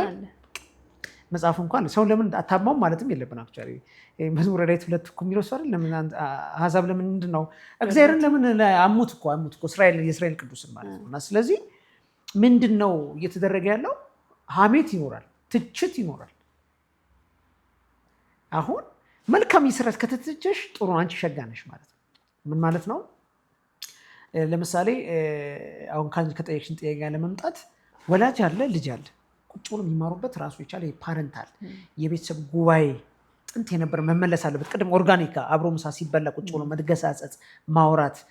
ይሄ ምንድነው? ተግሳጽ እኮ ቤት ነው ያለው አይደል? ተግሳጽ፣ የቤተሰብ ተግሳጽ አለ። ቁጭ ብሎ እንደዚህ ስናደርግ እንዲህ ውሏቸው እንዲወሩ ማድረግ፣ ይሄ ኦርጋኒክ ነው። ሸገት ሁሉ እሱ እንዲያደርግ ይመከራል። አንደኛው የሶሻል ዴስቲኒ ማለት ነው። ማህበረሰብ ላይ ያለን ሚና፣ አብሮነት፣ መስራት፣ ከሰው ጋር፣ ከተፈጥሮ ጋር፣ ከጎረቤት ጋር፣ ከቤተሰብ ጋር ምናምን የሚባሉ ነገሮች ያስፈልጋሉ። እሱም መሰራት አለበት ነው የሚለው ሸጋ ትውልድ። መሰራት እንሰራለን ብቻ ሲሆን መስራት አለን። ፕራክቲካሊ ይመጣል። ምክንያቱም ይገራል። አንድ የማስበው ነገር አለ። አንድ ቀን ኢንተርኔት ቢቆም ምንድን ነው የሚሆነው? አስባችሁ ታውቃላችሁ? ብዙ ነገር ዋት ዊል ሃፕን? እንዲያውም መወያየት ያለበት ሰው ቴክኖሎጂ ዞን ስንሆን እንደ መብራት መጥፋት ያለ ኤግዛክትሊ ምንድን ነው አሁን ዓለምናያት እኮ ብዙ ኢንዲኬተሮች አሉ። ነዳጅ የለም ተባለ፣ ሹር። ከነዳጅ ጋር የተያዘ የሆነ ኬብሎች አለ፣ ሹር። ከዛ በኋላ እንደዚህ ነው። አሁን መንቃት ነው። ይሄ ነው ንቃት ማለት። ከንቃት ወደ ብቃት ማለት ይሄ ነው። አሁን ሲያስቢውና ቁጭ ብሎ ወላጅ እንዴት ደስ ይላል። ጥሩ እንቅልፍ መተኛት፣ በልጅ ጉዳይ ላይ፣ በልጅ አስተዳደግ ላይ፣ በልጆች ስነልቦና ላይ፣ በልጆች ነገ ላይ ወላጅ ቁጭ ብሎ ማውራት አለበት። እኔ ልጆችን አልናገርም። ለምን ብትይ ልጅ ባሳየሹ ነው። መጽሐፍ እንደሚለው ልጆች በልጅነቱ መንገድ አሳየው፣ ባደገ ጊዜ ከዛ ምን አይለም። ይሄ የተነገረ ሀቅ ነው፣ ደረቅ ሀቅ ልንክደው ማንችል። ግን ወላጅ ቁጭ ብሎ ምንም እንኳ የኑሮ ጫና ቢኖር ውጣ ውረድ ቢኖር እንረዳለን። ከልጅ በላይ አጀንዳ አለ። ልጆች የጋራ አጀንዳዎች ናቸው። ይህን መስራት ነው። ሚዲያዎችም ይህን ነው። ሚዲያ የራሱ አሰራር፣ ህግ፣ ስርዓት አለው። አይ ቲንክ እየሰሩ ይመስለኛል። እየቀነስ ይላል፣ እየሰሩ ይመስላል። እና የራሳችንን ደግሞ ኢትዮጵያ ምህዳር ስታመጣ እንቆልፈዋል። ይሄ ይዘጋል፣ ተሳዳቢ ይጠፋል፣ ክፉ የሚያየው ያጠፍብሻል። በቃ የሆነ ሲመጣ ፊልተር ሆኖ ይወጣል። በቃ ይሄ እኮ እኛም ቴክኖሎጂ ቀደመንና እኛ መዘመን አልቻልንም። ኢትዮጵያ መዘመም አልቻለችም በዚህ ጋር ፈጥና እንጂ ፈጥነን ዘምነን ቢሆን ኖሮ እየገራ ነው እንሄዳለን። ከፈረሲው ጋሪው ቀደማየሽ። ስማርት ነገር መጣ። ስማርት ላይ ስታክ አደረግን። ይሄ ምንድነው? ሴማፎር ይባላል በዚህ በኮምፒውተር ሳይንስ ላይ። ፕሮሰስ አለማድረግ መቆም፣ በቃ ዝም ብለን በታብ ጀነሬሽን ኤጅ እና እንትን አለና። አሁን ግን እውቀቱ አለን ብለህ ታስባለህ? የቴክኖሎጂ አሁን ዓለም ላይ የደረሰበት ነገርና በጣም ብዙ ሰው እንግዲህ ስማርት ስልክ ሊኖረው ይችላል። ብዙ ሰው ሶሻል ሚዲያ አካውንት ሊኖረው ይችላል። እንዴት እንደሚጠቀም እውቀት አለው ብለህ ታስባለህ? እሱ ነው አሁን መሰጠት አለበት እንደ ሀገር የሚያስፈልገን። የሶሻል ሚዲያ ብቻ አይደለም። ሶሻል ሚዲያ በነገራችን ላይ የዲጂታል ዓለም ላይ ጥቂት የሆነች ነገር ነች። ያው እንቁልልጭ ስለምንለው እኛ አሁን እኮ ዓለም ምህዳሩን ብታየው ክላውድ በጣም ሰፊ ነው። የዓለማችን ግን አሁን 8 ቢሊዮን ህዝብ ነው አይደለም? ከ8 ቢሊዮን ከ5.6 ቢሊዮን በላይ ኤስቲሜትሊ ፎርቹኔት ይቀያየራል በየጊዜው። ክላውድ ላይ ነው። ሶሻል ሚዲያ ያላለ ክላውድ ላይ ነው። ምን እየሰራ እየተማረ አንዳንዱ ምን እየሰራ ሀገሩን እየሰራበት ሀገሩን የሚያስተዋውቅ ስራ የሚሰራበት የሚማርበት የሚራቀቅበት በቃ ሁሉን ስራ የሚሰራው ክላውድ ላይ ነው። እኛስ እዛ አንድ ጎራ መንደር አለ። ሶሻል ሚዲያ መንደር ነው የሚባለው ነገራችን ላይ። እዛ ክለስተር ላይ ጥብቅ ብለን ሶሻል ሚዲያ ሶሻል ነው ራሱ በቃ ትርጉሙ ራሱ ምንድን ነው? ማህበራዊ መስተጋብር። በዛ ውስጥ ሀሜቱ፣ ምርቃቱ ትርምስምስምስ ቅይጥ ስምና ትርምስምስ ያለ ማለት ነው። አስቢ ምን ማለት እንደሆነ መሰለሽ? ቤተ መቅደስ ላይ እዚህ ጋር አለች ቤተ መቅደሷ። ቲክቶክ ማለት እኮ መሰለኝ ቤተ መቅደስ ላይ ገብቼ እያስቀደስኩኝ ታፕ ሳደርግ ደግሞ እዚህ ጋር የሚሳደብ እዚህ ጋር የሚመርቅ እንደዛ ታፕ ስናደርገው አልጎሪዝም የሚመጣው በጣም እንደሱ ነው። ያን እንትን አይነት ነገር እና እሱን መግራት ይጠይቃል። ስለዚህ እውቀት አለ። አዎ የሰው ልጅ አዋቂ ነው። ኢትዮጵያ ወጣቶች ሀገር ነች። አዎ ከ70% በላይ ወጣቶች አሉ። ታዲያ ምን ሆኑ? ቆሙ ወይ? የተኛ ወጣት አለ? የቆመውን እባክህ ከመቆም ወደ መራመድ እንለዋለን። እየተራመደ ያለውን በቴክኖሎጂ እባክህ ከመራመድ ሩጥ እንለዋለን። የተኛውን ደግሞ ቀስ ብለን እየረጨንም ቢሆን እናስነሳውና ተቀላቀል ነው የሚባል። እውቀትም አለ። የሰው ልጅ አእምሮ አለው። ያንን ፈትሾ የሚሄድ ነው። እንዲሁም እኔ የ21ኛው መቶ ክፍለ ዘመን ትልቁ ቀኝ አገዛዝ ክላውድ ላይ ያልበለው ሶሻል ሚዲያ ላይ የሰውን አእምሮ ቆንጥጦ መያዝ ነው። እንዳናስብ እነሱ እየሰሩ ነው ስራ። እኔ ይህን በድፍረት እየተናገርኩ ነው ብዙ ሚዲያ ላይ። ምክንያቱም አፍሪካ አሁን የወጣቶች ሀገር ነች። ብዙ ይህን የሚከታተሉ አውሮፓ ያሉ የተለያዩ ሀገራት ላይ ያሉ ኢትዮጵያን ብትወስጂ እንደ ኢትዮጵያ የሚያስቀና ወጣት የለም። ወጣቱ የት ነው ያለው? ሱስ፣ ሌላ ሱስ፣ ወይ የቴክኖሎጂ ራሱ ሱስ ላይ ነው፣ ወይ ደግሞ የማይሆን የወሬ ሱስ ሊሆን ይችላል። ስፖርትን በትክክል እኛ ስፖርት አይተን ተንትንን ያደግነው እግር ኳስ በደንብ ማለት ነው። ግን እግር ኳስ ማየት የየቀን እንትኔ አይደለም። ኢዝ ኢት ማይ ፈርስት ፕላን? አይ ዶንት ቲንክ ሶ አይደለም። መጀመሪያ ስለምሰራው፣ ስለምበላው፣ ስለ ሀገሬ አንደኛው ስፖርት መዝናኛ ነው። አንዳንድ ዳርክ ፋንታሲዎች አሉ። እነሱ ላይ ፎከስ በማድረግ የመሄድ ነገር አለ፣ ዝም ብሎ ነገር አለ። ይህንን ሰብሰብ ማድረግ አለባት ኢትዮጵያ። ወጣቷን ሰብሰብ አድርጋ ክህሎት መስጠት። ኤአዩን እንዴት ኮማንድ እናድርገው? የሰው ሰራሽ ክህሎት መጥተዋል። ሰው ሰራሽ ማለት ደግሞ እኛ ካፒቴን ነን። ሰው ሰራሽ ክህሎቱ ኤአዩ ደግሞ አጋዥ ካፒቴን ነው። አጋዥ ሊያግዘኝ ነው የመጣው። ና ስለው የሚመጣ፣ ሂድ ስለው የሚሄድ፣ ማዘው፣ በድምፅ ማዘው፣ በአይኔ ማዘው፣ በኢሞሽኔ የማዘው ነው ኤአይ። እሱ ካዘዘኝ ግን ግዴለሽም አፍሪካ ቀኝ ግዛት ውስጥ ነች። ይህን ላረጋግጥልሽ እችላለሁ በእርግጠኝነት ይመስለኛል። አልተገለበጠም ወይ? እንዲያውም ትንሽ ወርታች ጠብ እያደረግ ነው ብንመጣና የኛ አብዛኞቹ ተመልካቾቻችን እንደምታውቀው ወላጆች ናቸው። አልጎሪዝሙ አሁን ይሄ ያነሳው የኤአይም ሁኔታ የሚያመጣብን ችግር ብዙዎቻችን የተረዳ ነው አልመሰለኝም። እንግዲህ አሁን ኤአይ የብዙ ልጆች የቤት ስራ መስሪያም ሆኗል አይደለ? ፈተና የሚፈተኑበት። እንዲያውም ባለፈው ሳምንት ምን ገጠመኝ፣ ወጣቶች ናቸው ባለፈው ዓመት ግራጁዌት ያደረጉ ናቸው እና ለስራ ለመወዳደር እየሄዱ ጥያቄ ምን ሊጠየቅ ይችላል፣ ምን መመለስ አለብኝ ውይይት ላይ ናቸው እና አንደኛዋ ምን ትላታለች፣ ቻትጂፒቲን ለምን አትጠይቂውም? ምን አይነት ጥያቄ ሊጠይቁኝ ይችላሉ? ምን ብዬ ልመልስላቸው? እና በጣም ተደንቄ ነበር ሳያቸው የነበር። ምክንያቱም ስለዚህ ጉዳይም ቻትጂፒቲን ጠይቀህ እንዴት ትሄዳለህ? የእኛስ የምናስበው የምናወጣው የምናወርደው ነገር የለም ወይ? እና ወደ ቤተሰብ ስናመጣው የሚያመጣው ችግር ምንድን ነው? የዚህ የአልጎሪዝሙ ትውልድ፣ ይሄ ትውልድ ቤተሰብ ላይ የሚያመጣው ተጽዕኖ ምንድን ነው? እንዴት አድርገን ልንፈታው እንችላለን ወደሚለው ብንመጣ ደስ ይለኛል። እሺ ይኸውልሽ፣ አሁን በአልጎሪዝም ትውልድ ነው ያለው አይደል? አልጎሪዝም መሆኑ አይደለም ኃጢአቱ፣ አልጎሪዝሙን መምራት አለመሆኑ ነው። መመራቱ ነው ችግር። መመራቱ ኤግዛክትሊ። አልጎሪዝም ኢዝ ቤስት። ኤአይ ማለት ብዙ ሞዴሎች አሉት። እኛ ስናስተምር የመጀመሪያው ሞዴል እውቀት ነው። የተከማቸ እውቀት አለ። ያንን አጥርቶ አጣርቶ አስልቶ አሰላልቶ መዝኖ አወራርዶ አውዳይቶ፣ አሁን ምንሽ ትሬኒንጎች ናቸው እነዚህ። እኛ እንሰጣለን ክረምት ላይ በደንብ ነው የምንሰጠው። ኤአይ ኮማንድ ኢንጂነሪንግ በጣም መሰጠት ያለበት ትሬኒንግ ነው። ይሄንን አድርጎ የሚያመጣው ማዘው ካልኩሽ አም ሊደርስ ማለት አለብን፣ የሚመራ። ምክንያቱም አእምሮ ነው የሚመራው። በምድር ላይ ትልቁ ንጉስ የሰው ልጅ አእምሮ ነው። ሰው ነው አእምሮ ማለት ነው። በቃ ያንን ለማይመች አእምሮ አሳልፎ እስካልተሰጠን ድረስ ይሄን የሚሰው። ስለዚህ ወላጆች ማስተማር ነው ያለብን፣ ነው መፍራት አይደለም፣ ማስተማር። ምክንያቱም አልጎሪዝሙ ከተጠቀምንበት ጥሩ እሳት ነው፣ ብዙ ነገር ያቀጣጥላል። አሎ ዛሬ የራሳችን ይበላል በላ ይሄ እሳት ነው በቃ በጣም የሚበላል ማለት። ስለዚህ ልጆችን ክህሎት ይማራሉ። የምን ቴክኖሎጂ በሰዓት የዲጂታል ጾም አለ፣ በጾም ልክ አሁን ለምሳሌ ስንኖር እኛ እንኖራለን አይደለም። እኔ ክርስቲያን ነኝ፣ ቤተክርስቲያን ስታዘኝ፣ ምክንያቱም እኔ መንፈሳዊ እሴት አለኝ፣ ማህበራዊ እሴት አለኝ አይደለም፣ ሙያዊ እሴት አለኝ። እነሱን ጠብቄ ነው የምኖረው። እንደ ቤተክርስቲያን ብትመጪ፣ በሙስሊምም በክርስትናም ደግሞ ብትመጪ ጾም የሚባል ነገር አለ። ጾም ማለት ይሁን አንቺን የሚያረጋጋ በጋአዱ ዓለም ስትኖሪ መንፈሳዊ፣ አካላዊ፣ ስነልቦናዊ እርጋታን ይሰጣል። ከእግዚአብሔር ጋርም ፍጹም ሰላም ያመጣል። ዲጂታል ደግሞ ጾም ይባላል። እሱን እያጾሙ ክህሎት እየሰጡ እንዲሁ ዝም ብሎ የሚሰጥ አይደለም። ልጆች ክህሎትም ተብሎ ዝም ብሎ የምትሰጪው አይደለም። መቼ፣ በስንት እድሜ፣ በምን አይነት ሁኔታ ላይ አጋዥ ኤሌክትሮኒክስ እንጠቀማለሁ። አጋዥ ነው።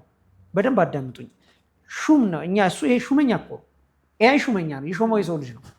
ስለዚህ ሹም ታዛዥ ስለሆነ የምናዘው አሁን እኛ ግራ ይገባል።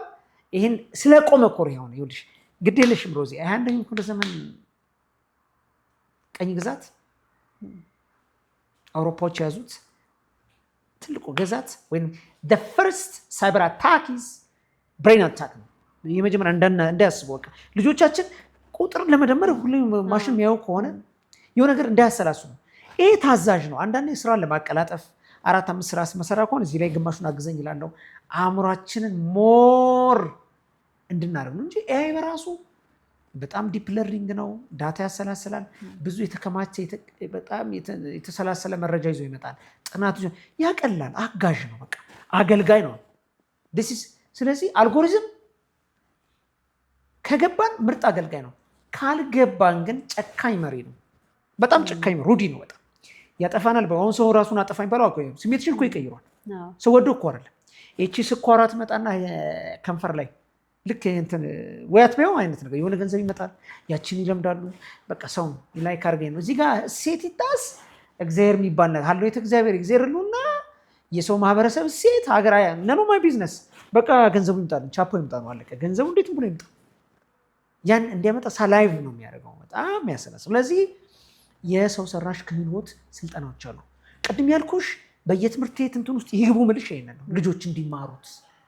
መቼ ነው ኤአይ የምንጠቀመው? እንዴት ነው ኤአይ የምንጠቀመው? ከማን ጋር ነው ኤአይ የምንጠቀመው? ኤአይ ስንጠቀም ምን አይነት የስነ ምግባር እሴቶች አሉ? ይህ እኮ ሌላ እኮ አዲስ ነገር የለውም። ጭንቅላታችንና የልዩነቱ ምንድን ነው? እኛ የሰው ልጆች አእምሯችን ተጠቅመን ምን መስራት እንችላለን? ኢኖቬሽን ላይ ኤአይን ለኢኖቬሽን መጠቀም እንችላለን። አንዳንዴ ጊዜን ለጊዜ ለመጠቀም ለማቀላጠፍ የዲጂታል ኢኮኖሚ ለማምጣት ይቻላል። ለምሳሌ ኤአይ ጥሩ አሪፍ ነው። ለእኔ አሪፍ እኮ እንትን ነው በቃ ይዞልን ይላል አይደለ? ለምሳሌ አሁን የሚያዳምጡ ሰዎች ይሄ እኮ ኤአይ ነው፣ ኤቭሪቲንግ ሶሻል ሚዲያ ኤአይ ነው። የኔን ያንቺ ንግግር አሜሪካ ይወስደዋል፣ አውሮፓ ይወስደዋል። ድሮ ይወስዶ ነበር አይወስዶ። አሳልጦ በቃ አሳላጭ ማለት አሳላጭ። ስለዚህ ያንን ወይ ደግሞ ማንኪያ በይው ምግቡ አይደለም ማንኪያ። አንድ ማንኪያ የሆነ ነገር ትበያለሽ አይደለ? ማንኪያው ነው። ማንኪያው ግን መርዝ ከነካው ያን ሃይጂን ማድረጋል እንዳይገለን ማለት ነው። ያን ምን እንለዋለን? ይሄ ዲጂታል ሃይጂን ይባላል። ዲጂታል ሃይጂን ማለት ልክ አንድ ሰው እጁን ሳይታጠብ ምግብ ሲበላ እንደሚታመም ሁሉ ሃይጂን ሳያደርግ ቴክኖሎጂ ሲጠቀም ስነልቦናዊ፣ መንፈሳዊ፣ አካላዊ ሁሉ ነገር ነው። አሁን ለምሳሌ ረጅም ሰዓት ኮምፒውተር የሚጠቀም አይን ያመኛል፣ ወገቤን ያመኛል፣ አካላዊ ነው። ቤተክርስቲያን መሄድ ካለብኝ ሰዓቴን ይበላብኛል፣ ሶሻል እንትኔን ያጠፋል። ያለ አግባብ ቅጥ አልባ ነገር ክንጠቀም ማለት ነው። ስለዚህ ትውልዱ ወደማይመች አእምሮ ምክን ማምጣት መማር ያስፈልጋል። ያ ክህሎት ይሰጣል በስነ ምግባር። የከተፍ ከተፍ ሳይሆን በቃ ቤተሰብ የራሱን ከተወጣ፣ ትምህርት ቤት ሚዲያ የራሱን ከተወጣ ትውልድ የጋራ አጀንዳ ብለን የለ እንጂ ብቻ ችፍችፍ የሚል ትምህርት ቤት ሄዶ ይለከፋል። ምክንያቱም ሃይጂን ብዬሻል አይደል? ጉንፋን ከየት ነው ሰው ይዞብሽ ይመጣው? አንቺ ልጅሽን ቤት ስለተንከባከብሻት ከጉንፋን አታድኛት። ትምህርት ቤት ላይ ንጽህና በደንብ ያቺ ሚሷ ጥሩ አርጋጆ ማስታጠብ አለባት አይደል? በር ሲነኩ ትዛ መኪና ውስጥ ብዙ ነገሮች አሉ እና ይሄን መሰራት አለብን እና ለማምጣት ሸጋውን ትውልድ እንዳልኩሽ አሁን በጣም ይሄ የሚዛናዊ ትውልድ ማለት ይቻላል። ቅድም የሰጠሁሽ እንትኑ እሱ ነው። በቃ መሰረትን በጣም መያዝ ያስፈልጋል። መሰረት ማለት ባህል ነው፣ እሴት ነው፣ አብሮነት፣ ቁጭ ብሎ ማዳመጥ። ቅድም ያልሽው ስፖርት መስራት፣ ከተፈጥሮ ጋር አብሮ መሄድ። ልጆች ናቸው በጭቃ ጠፍተፍ ማለት አለባቸው። ክረምት ይመጣ የለ አሁን በዝናብ መመታት፣ ረጅም ሰዓት ከቤተሰብ ጋር ተፋጦ ማውራት ከሚል ጄኔሬሽን የሚያወራ የሚስቅ ጄኔሬሽን አይቶ የሚያወራ እንደዚህ አድርጎ እሺ በይኝ የሚል ሳይሆን በደንብ የሚግባባ ይሄ ሶሻል ደግሞ ይሆናል። እኛ ልምድ አለን፣ ኢትዮጵያ ልምድ አላት እና እኔ አያሰጋትም ብዬ አምናለሁ። የሚያሰጋን ቶሎ ይሄ ልባቱን አለመስጠቱ ላይ ነው እና እሱም በደንብ ቢሰጥ ጥሩ ነው ለማለት ፈለው። ወደ መፍትሄውም እየመጣን ነው እና በእርግጥ ሁሉም ኃላፊነቱን መወጣት አለበት። አንዱ አሁን እየከበደን ያለው ነገር እኔም ብዙ እውቀት የለኝም ስለ አልጎሪዝም፣ እንዴት ነው ተገፍተን ወደ ላይ የምንወጣው እላለሁ። ምክንያቱም ደህና ነገሮች እየወጡልን አይደለም። እንዲያውም ሰው የሌለው ላይ ይመስለናል፣ ሰው የጠፋው ላይ ይመስለናል። በቃ ዓለሙ እንደዚህ ነው። የትኛውን ቦታ ላይ ብትገባ ወደ ዩቲዩብ ብትሄድ ምናልባት ዩቲዩብ ላይ የተሻለ ሊሆን ይችላል፣ ግን አብዛኛዎቹ አሁን ፌስቡክ እና ሌሎች ነገሮች ላይ ስትሄድ በቃ ሁሉም እንደዚህ ነው፣ ወደ ተስፋ እንድትቆርጥ ሊያደርገው ይችላል። እና እንዴት ነው እንደዚህ መልካም ነች ወደ ላይ ተገፍተው የሚወጡት ብዬ እላለሁ። ከዛ ውጭ ግን እንደ መፍትሄ ቤተሰብ ላይ ምን እናድርግ? ትምህርት ቤት መውሰድ አለብን። የዕለት ነገራችን ላይ ደግሞ ምን ልናደርግ እንችላለን? የምናስበውን አይነት ሚዛናዊ ትውልድም ለማምጣትና አንዳንድ ጊዜ እኔ ሳስበው ምናልባት ጨልሞብኝ ይሆን እላለሁ። ሩቅ ይመስለኛል ሁኔታችንን ሳየው፣ የመረዳት ልዩነታችንን ሳየው እና ጊዜውንም ቀረብ ለማድረግ እንደ ቤተሰብ ምን ልናደርግ እንችላለን? ይህንን ችግር ራሱ ሚዛናዊ ትውልድ ለማድረግ ከ3 ትውልዶች አንደኛው ላይ ለመምጣት ቤተሰብ እንግዲህ ትልቁ የሀገር ቤተሰብ ነው። ቤተሰብ ላይ መስራት ያስፈልጋል። ቀጣይ 3 ወራት እንዲያው ምቹ ነው ለቤተሰብ ልጆችን ለማየት። ሌላ ጊዜ በትምህርት ቤት ነበረ የሚሳበበው። አሁን በጣም ወላጅ ልጆች የሚያይበት ጎልደን ታይም ነው ብዬ አስባለሁ። ይሄን በዚህ ወርቃማ የጊዜ ውስጥ ልጆችን ማየት፣ ወደ ካልቸር በእግር እንዲጓዙ ማድረግ፣ መጽሐፍ እንዲያነቡ የንባብ ባህል ስፔሻሊ አቤት አእምሮ እኮ የሚረቀው ንባብ መጽሐፍ ሲያይ ነው። አሁን ምክንያቱም ልጆች የአእምሮ ድርቀትም ይዟቸዋል። ድሮ እናቶች ሰው ጭንቅላቱ ሲደርቅ ቅቤ ቀቡት ነበር። አሁን አእምሮ ጠወለገ። ማንበብ አይፈልግም ትውልዱ፣ አጫጭር ነገር የሚፈልጉ። ስለዚህ ማላቅ አእምሮን ማለም ታልማለች። ንባብ እንዲለማመዱ ማድረግ፣ ከተፈጥሮ ጋር እንዲሉ ማድረግ፣ ስፖርት እንዲሰሩ ማድረግ፣ ፕሮብሌም ሶልቮች ትንሽ ስራዎች እንዲሰሩ ማድረግ።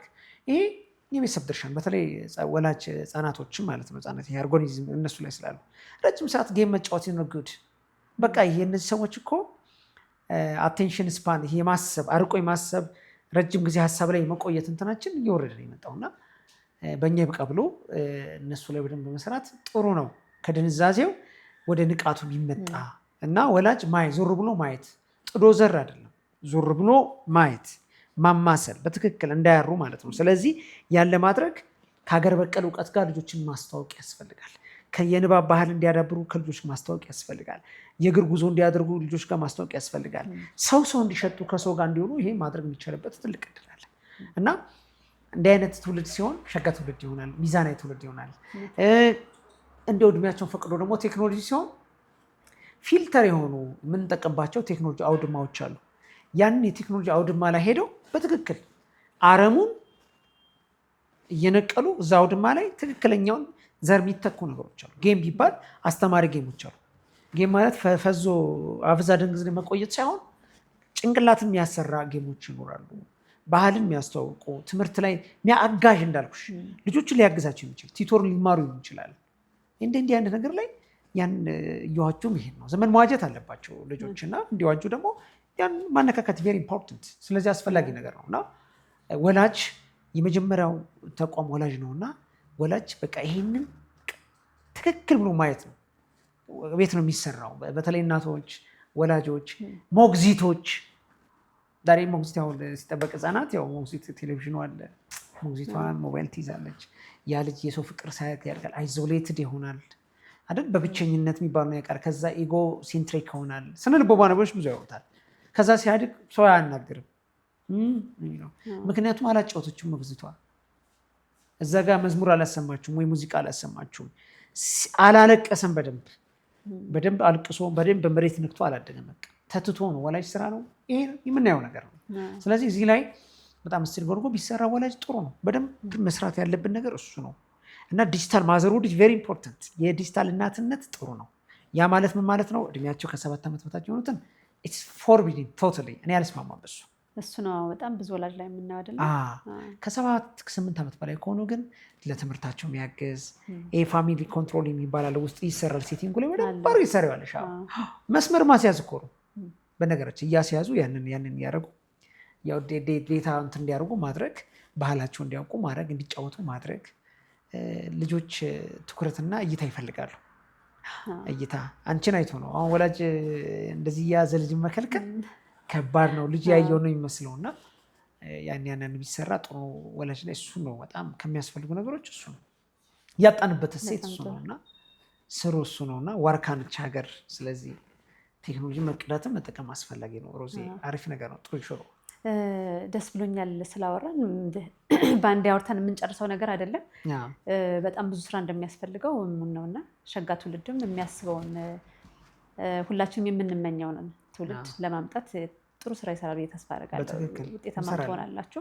አንዱ ክፍተታችን ቴክኖሎጂ ላይ ፍርሃት እና ክልከላው አለ። በዚህ በኩል ደግሞ ያመለጣለን። እነዚህ ደግሞ ተጣጥመው እንዲሄዱ ማድረጉ ላይ በደንብ እንደሚሰሩበት ተስፋ አድርጋለሁ። በደንብ አዎ።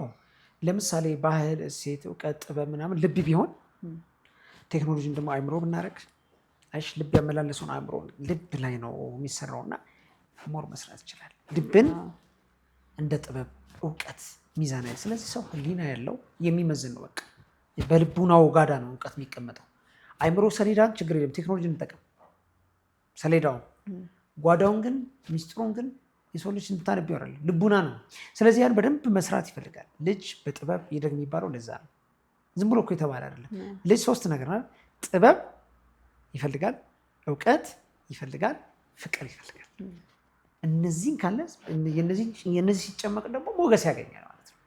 በጣም ካሪዝማቲክ ሆኖ ልጆች እንዲያድጉ ጠቢባን እንዲባሉ ልባቸው ላይ እንዲሰሩ። ልብ ደግሞ ማለት ባህል ነው። ልብ እሴት ነው፣ እርጋታ ነው እና እንዲያነቡ፣ እንዲስሉ፣ እንዲናገሩ እንዲህ አይነት ከእንደዚህ ኮሚኒኬሽን ያለ ነገር መሰራት አለበት።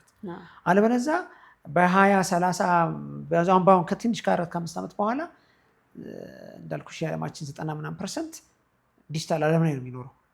እዛ ላይ አእምሮና ኤአይ ግብግብ ላይ ናቸው። በቃ ሰው ደግሞ እንደ አንድ ነው ሰው እንደ እንስሳ ሆነ የምንለው ጊዜ የሚመጣ ይመስለኛል። ስለዚህ ቴክኖሎጂ ይምራኝ ብሎ ሰው ልጅ ለቴክኖሎጂ የሚንበረከክበት ጊዜ እንዳይሆን እንደው በአርአያ ሥላሴ የተፈጠረ ማሰብ የሚችል መናገር የሚችል መስራት የሚችል አቅማችን እንዳይደክም ወላጆች መስራት አለባቸው። በደንብ ወላጅ ይተክላል። ወላጅ ነው የሚተክለው። በጣም ከዛ ጎረቤት፣ መምህራን ደግሞ ያለመልማሉ። እግዚአብሔር ያሳድጋል። ስለዚህ በደንብ ያን መስራት የሚቻለው ወላጅ ከቤተሰብ ፓረንታል ቁጥጥር ይፈልጋል ዛሬ እና መሰልጠንና ግራ መጋባት በጣም ይለያዩ ነው። ስለዚህ ግብግብ አሁን ዓለም ግብግብ ላይ ነው ያለችው። የሰው ዋጋው በዳታም በአልጎሪዝምም አይለካም፣ በህሊና ነው። ህሊና ኮምፓስ፣ እግዚአብሔር ይህንን ሰርቶናል። በቃ ለሰው ልጅ ትልቅ ሰው ያሰኘው አይምሮ ነው። አይምሮ ልቡና ነው። አይምሮ ብቻ ሳይሆን አይምሮ ልቡና ነው የምንለው እና የአይምሮን ከልቡና አዋህዶ ሲሰራ በቃ መምራት የሚችል ወላጅ፣ ጥሩ እናት፣ ቤስት ዲጂታል ማዘሮድ ምላት ቴክኖሎጂን ከባህል ጋር አሰላስላ ልጇን ምትመራ። ዛሬ ኤአይ እኮ ማለት ምንድን ነው? የኢንተርኔቱ እኮ እርሻ ነው። ዛሬ አዲሱ እርሻ ዘኒው ፋርም ነው የምንለው፣ አዲስ እርሻ ነው። በዚህ እርሻ ላይ የሚዘሩ ቢዝነሶች፣ ስራዎች ምና ሊኖር ይችላል፣ አንወጣም፣ ንግዶች ሊኖር ይችላል። እዛ ላይ ያሉትን አረሞችን እየነቀልን እንዘራለን። እዛ ላይ ኤአይ የሚባል አለ፣ አጋዥ። እሱ ምንድን ነው? አጋዥ ሹም ነው። በቃ አጋዥ ነው። እኛ ሹም ነን፣ እሱ አግዝ ብለን ሾመነዋል እንጂ እሱ አይመራም። ለልጄ ይህን ጥረግለት ካልሽ ይጠርግልሻል። ለምን ግራ እንጋባለን? ስለዚህ ኢትዮጵያ ባላት ወጣት ሿሚዎች ነን፣ ሿሚ ነን። የሿሚነቱን እንትኑን ሲመቱን መቀባት አልቻለም። ገባሽ? እዛ ላይ ያሉት ሲመቱን ኤአዩን ለመሾም ክህሎት ይፈልጋለክ። እኔ ዛሬ አንድ ዲያቆን ዝም ብዬ ዲያቆን ሁሉ ነው አልችልም። ስርዓቶች አሉት አይደል? አንድ ጳጳስ ምትሾሙ ስርዓት፣ በሃይማኖት በሺዎችም እንደዚህ። ስለዚህ ዲጂታል ዓለም ላይ ትልቅ ፋርም አለ። ያ ፋርም እርሻ ነው። በዛ እርሻ ላይ ቤተሰብ አለ። የቀን ጉርሱን የዓመት ልብሱን ይሰራው ዛ ነው። ሶሻል ሚዲያ ይስሩ፣ ቲክቶክ ይሁን ዋቴቨር ይሁን፣ ግን እንክርዳዱን ከስዲያ አይቀላቅሉብን፣ ፊልተር ያድርጉ። እዛ ላይ ልጆች ማያዩት ነገሮች አሉ። ያን መስራት ግን የወላጅ ስራ ነው። ወደዛ እርሻ ማሰማራት። ኤአዩ ምንድን ነው? አካሽ ነው፣ ሹም ነው። በቃ እሱ ምንድን ነው? ንቀይ ካልሽው ይነቅዋል። ሁሉንም አረም አረግሽው ካልሽው አረም ያደርጓል። አረም ዝራ አልሽው አይደለ? እንዴት ሰው አረም ዘርቶ ወይ ደግሞ እንክርዳድ ዘርቶ ስንዴ እንዴት ይፈልጋል? አሁን እኛ ሶሻል ሚዲያ እንክርዳድ እየዘራን ትውልድ እናምጣ እያለን ነው። አይሆንም። እንደ ሀገር የሚሰራው በጋራ ነው። በነገራችን ትውልድ የጋራ ነው። ቅድም ያልኩሽ ለዚህ ቤተሰብ ብቻ ቢፍጨር ምንም አይመጣም። መንግስት ብቻ አያመጣም፣ ሚዲያ አያመጣም። የጋራ አቋም አይ ቲንክ መንግስት በዚህ እየሰራ ነው ብዬ አስባለሁ።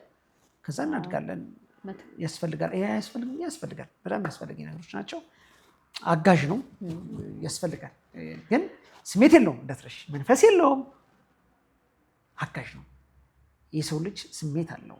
የሰው ልጅ የእግዚአብሔር መንፈስ አለው። ስሜት የሚሞቅ የሚቀዘቅስ የመወሰን ይህን ነገሮች አለው። ከፍ የሚል ዝቅ የሚል አይደል? የመጥላት የመውደድ። ይሄ እኮ በቃ አንቺ እሱ የምትወጂው ነው እንጂ አንቺ የምትሆኚው ነገር አይሰራልሽም።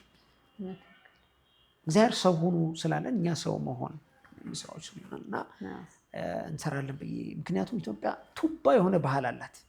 ዘመን የተሻረጉ እሴቶች፣ አብሮነት የምትይው እንደ ጎርፍ እንዲጠርጋ መውሰድ ትችላለች። እና እንደው ይሄ ዲጂታል እርሻውን መልካም ነገር ብናደርግበት፣ ባህል ብናስታውቅበት፣ ስራ ብንሰራበት፣ ብንማማርበት፣ ጥበብን ከኢትዮጵያ ወደ ሌላ ሀገር ብናፈስበት፣ ከሌላም ሀገር ነው የሚመጣ ጥበብ ወደ እኛ ሀገር ብናመጣበት።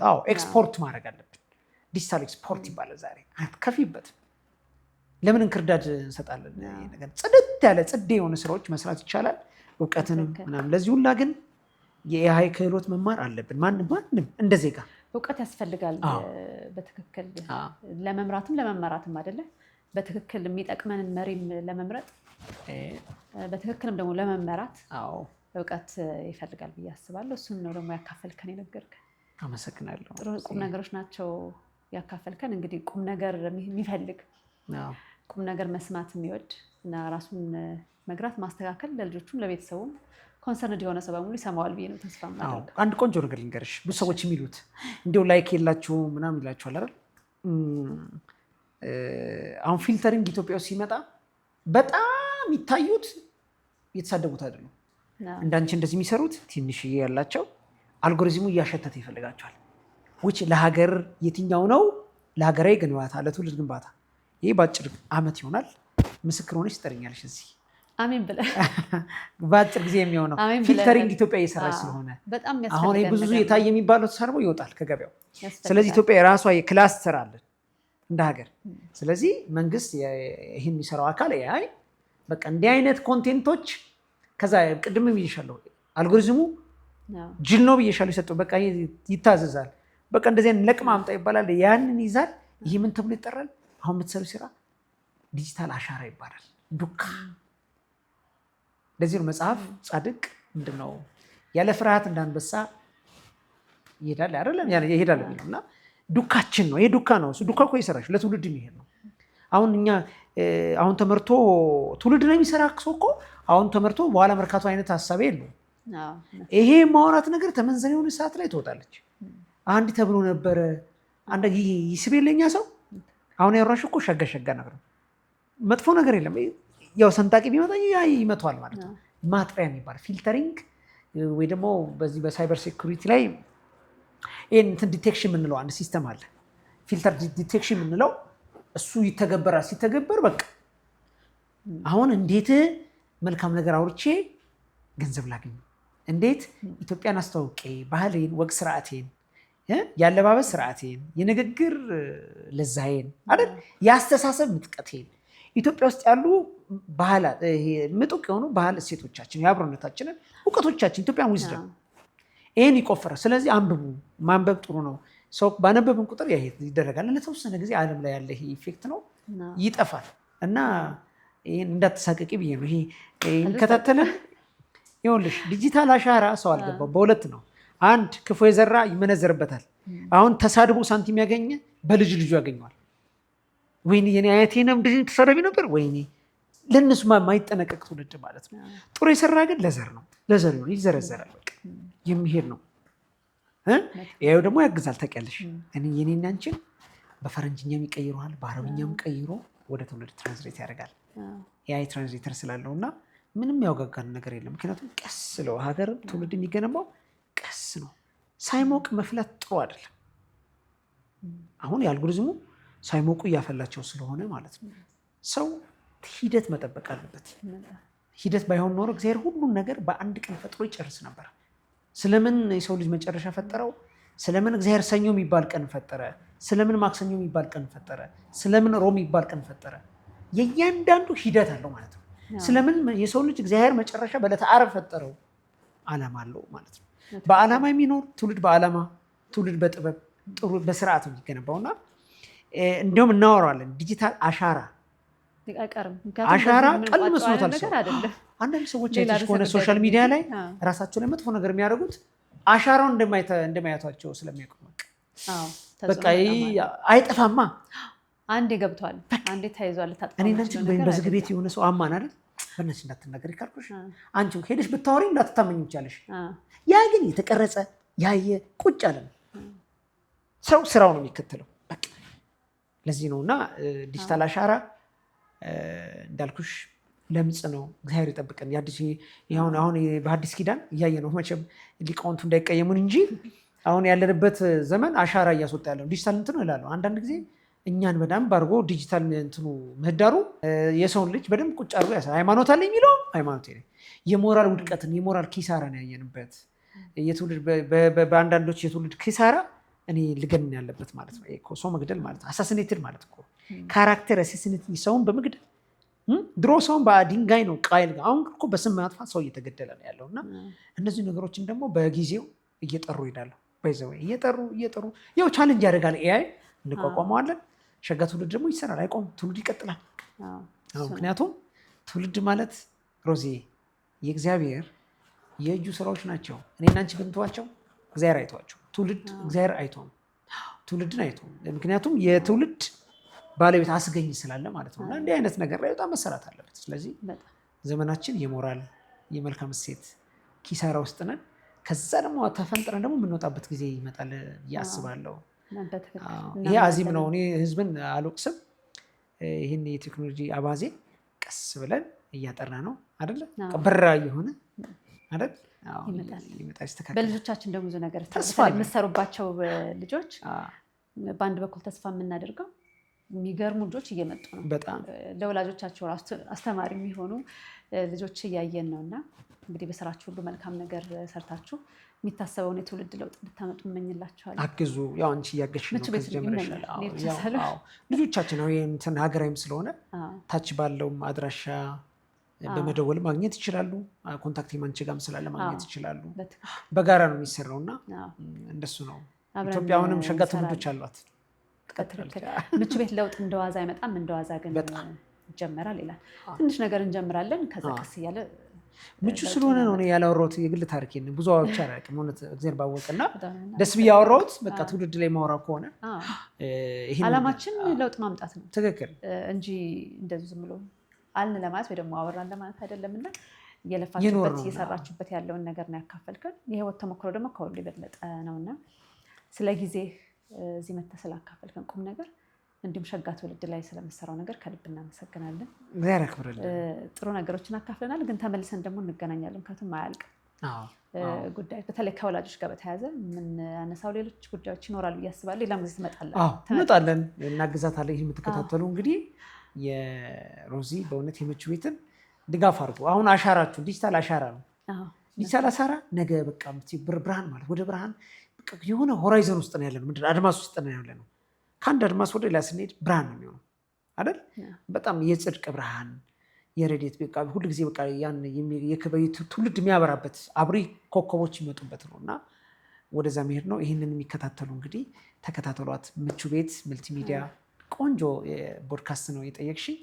በአዲስ ሌላ ዛዘር በሌላ ገጽታ ያወሯቸው ናቸው።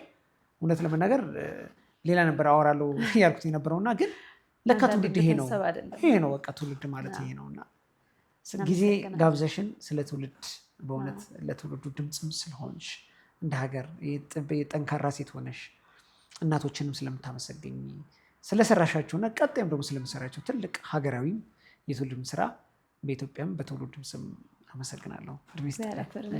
በጣም የምናመሰግነው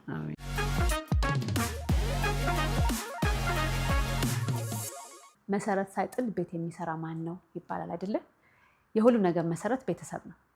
ቴክኖሎጂን በተመለከተ እውቀትን በተመለከተ ሀገር በቀል እውቀቶችን በተመለከተና ትውልድን ደግሞ እንደሚገባው አድርጎ ለመቅረጽ መሰረቱ ቤተሰብ ነው። ስለዚህ ቤተሰብ ላይ የምንሰራበትን በጣም ጠቃሚ የቁም ነገሮችን በተለይ ከቴክኖሎጂ ጋር በተያያዘ ያገኘንበት ውይይት ነበረ። እንደነ አቶ ሳሙኤል ሸጋ ትውልድን በተመለከተ የሚሰሩ ሰዎችን ማበረታታት፣ ማድነቅ፣ መግፋት፣ ማገዝ ያስፈልገናል ብዬ አስባለሁ እና ሁላችንም በየፊናችን ትውልድ ላይ ብንሰራ እነዚህ የሚያሳስቡን የሚያስጨንቁንና እየገነኑ የመጡ ግን ተገቢ ያልሆኑና ጠቃሚ ያልሆኑ ጉዳዮች ልጆቻችንን እንደዚህ ይዘዋቸው እንዳያድጉ ወይም በትክክለኛው መንገድ ተቃንተው እንዳያድጉ የሚያደርጉ ጉዳዮችን ለማስተካከል እንችላለን ብዬ አስባለሁ። አቶ ሳሙኤል በዚህ አጋጣሚ እጅግ አድርጌ ነው የማመሰግነው እንግዳችን ስለሆኑ። እናንተም ደግሞ ስለተመለከታችሁ እናመሰግናለን። ሰላም ሆኑ።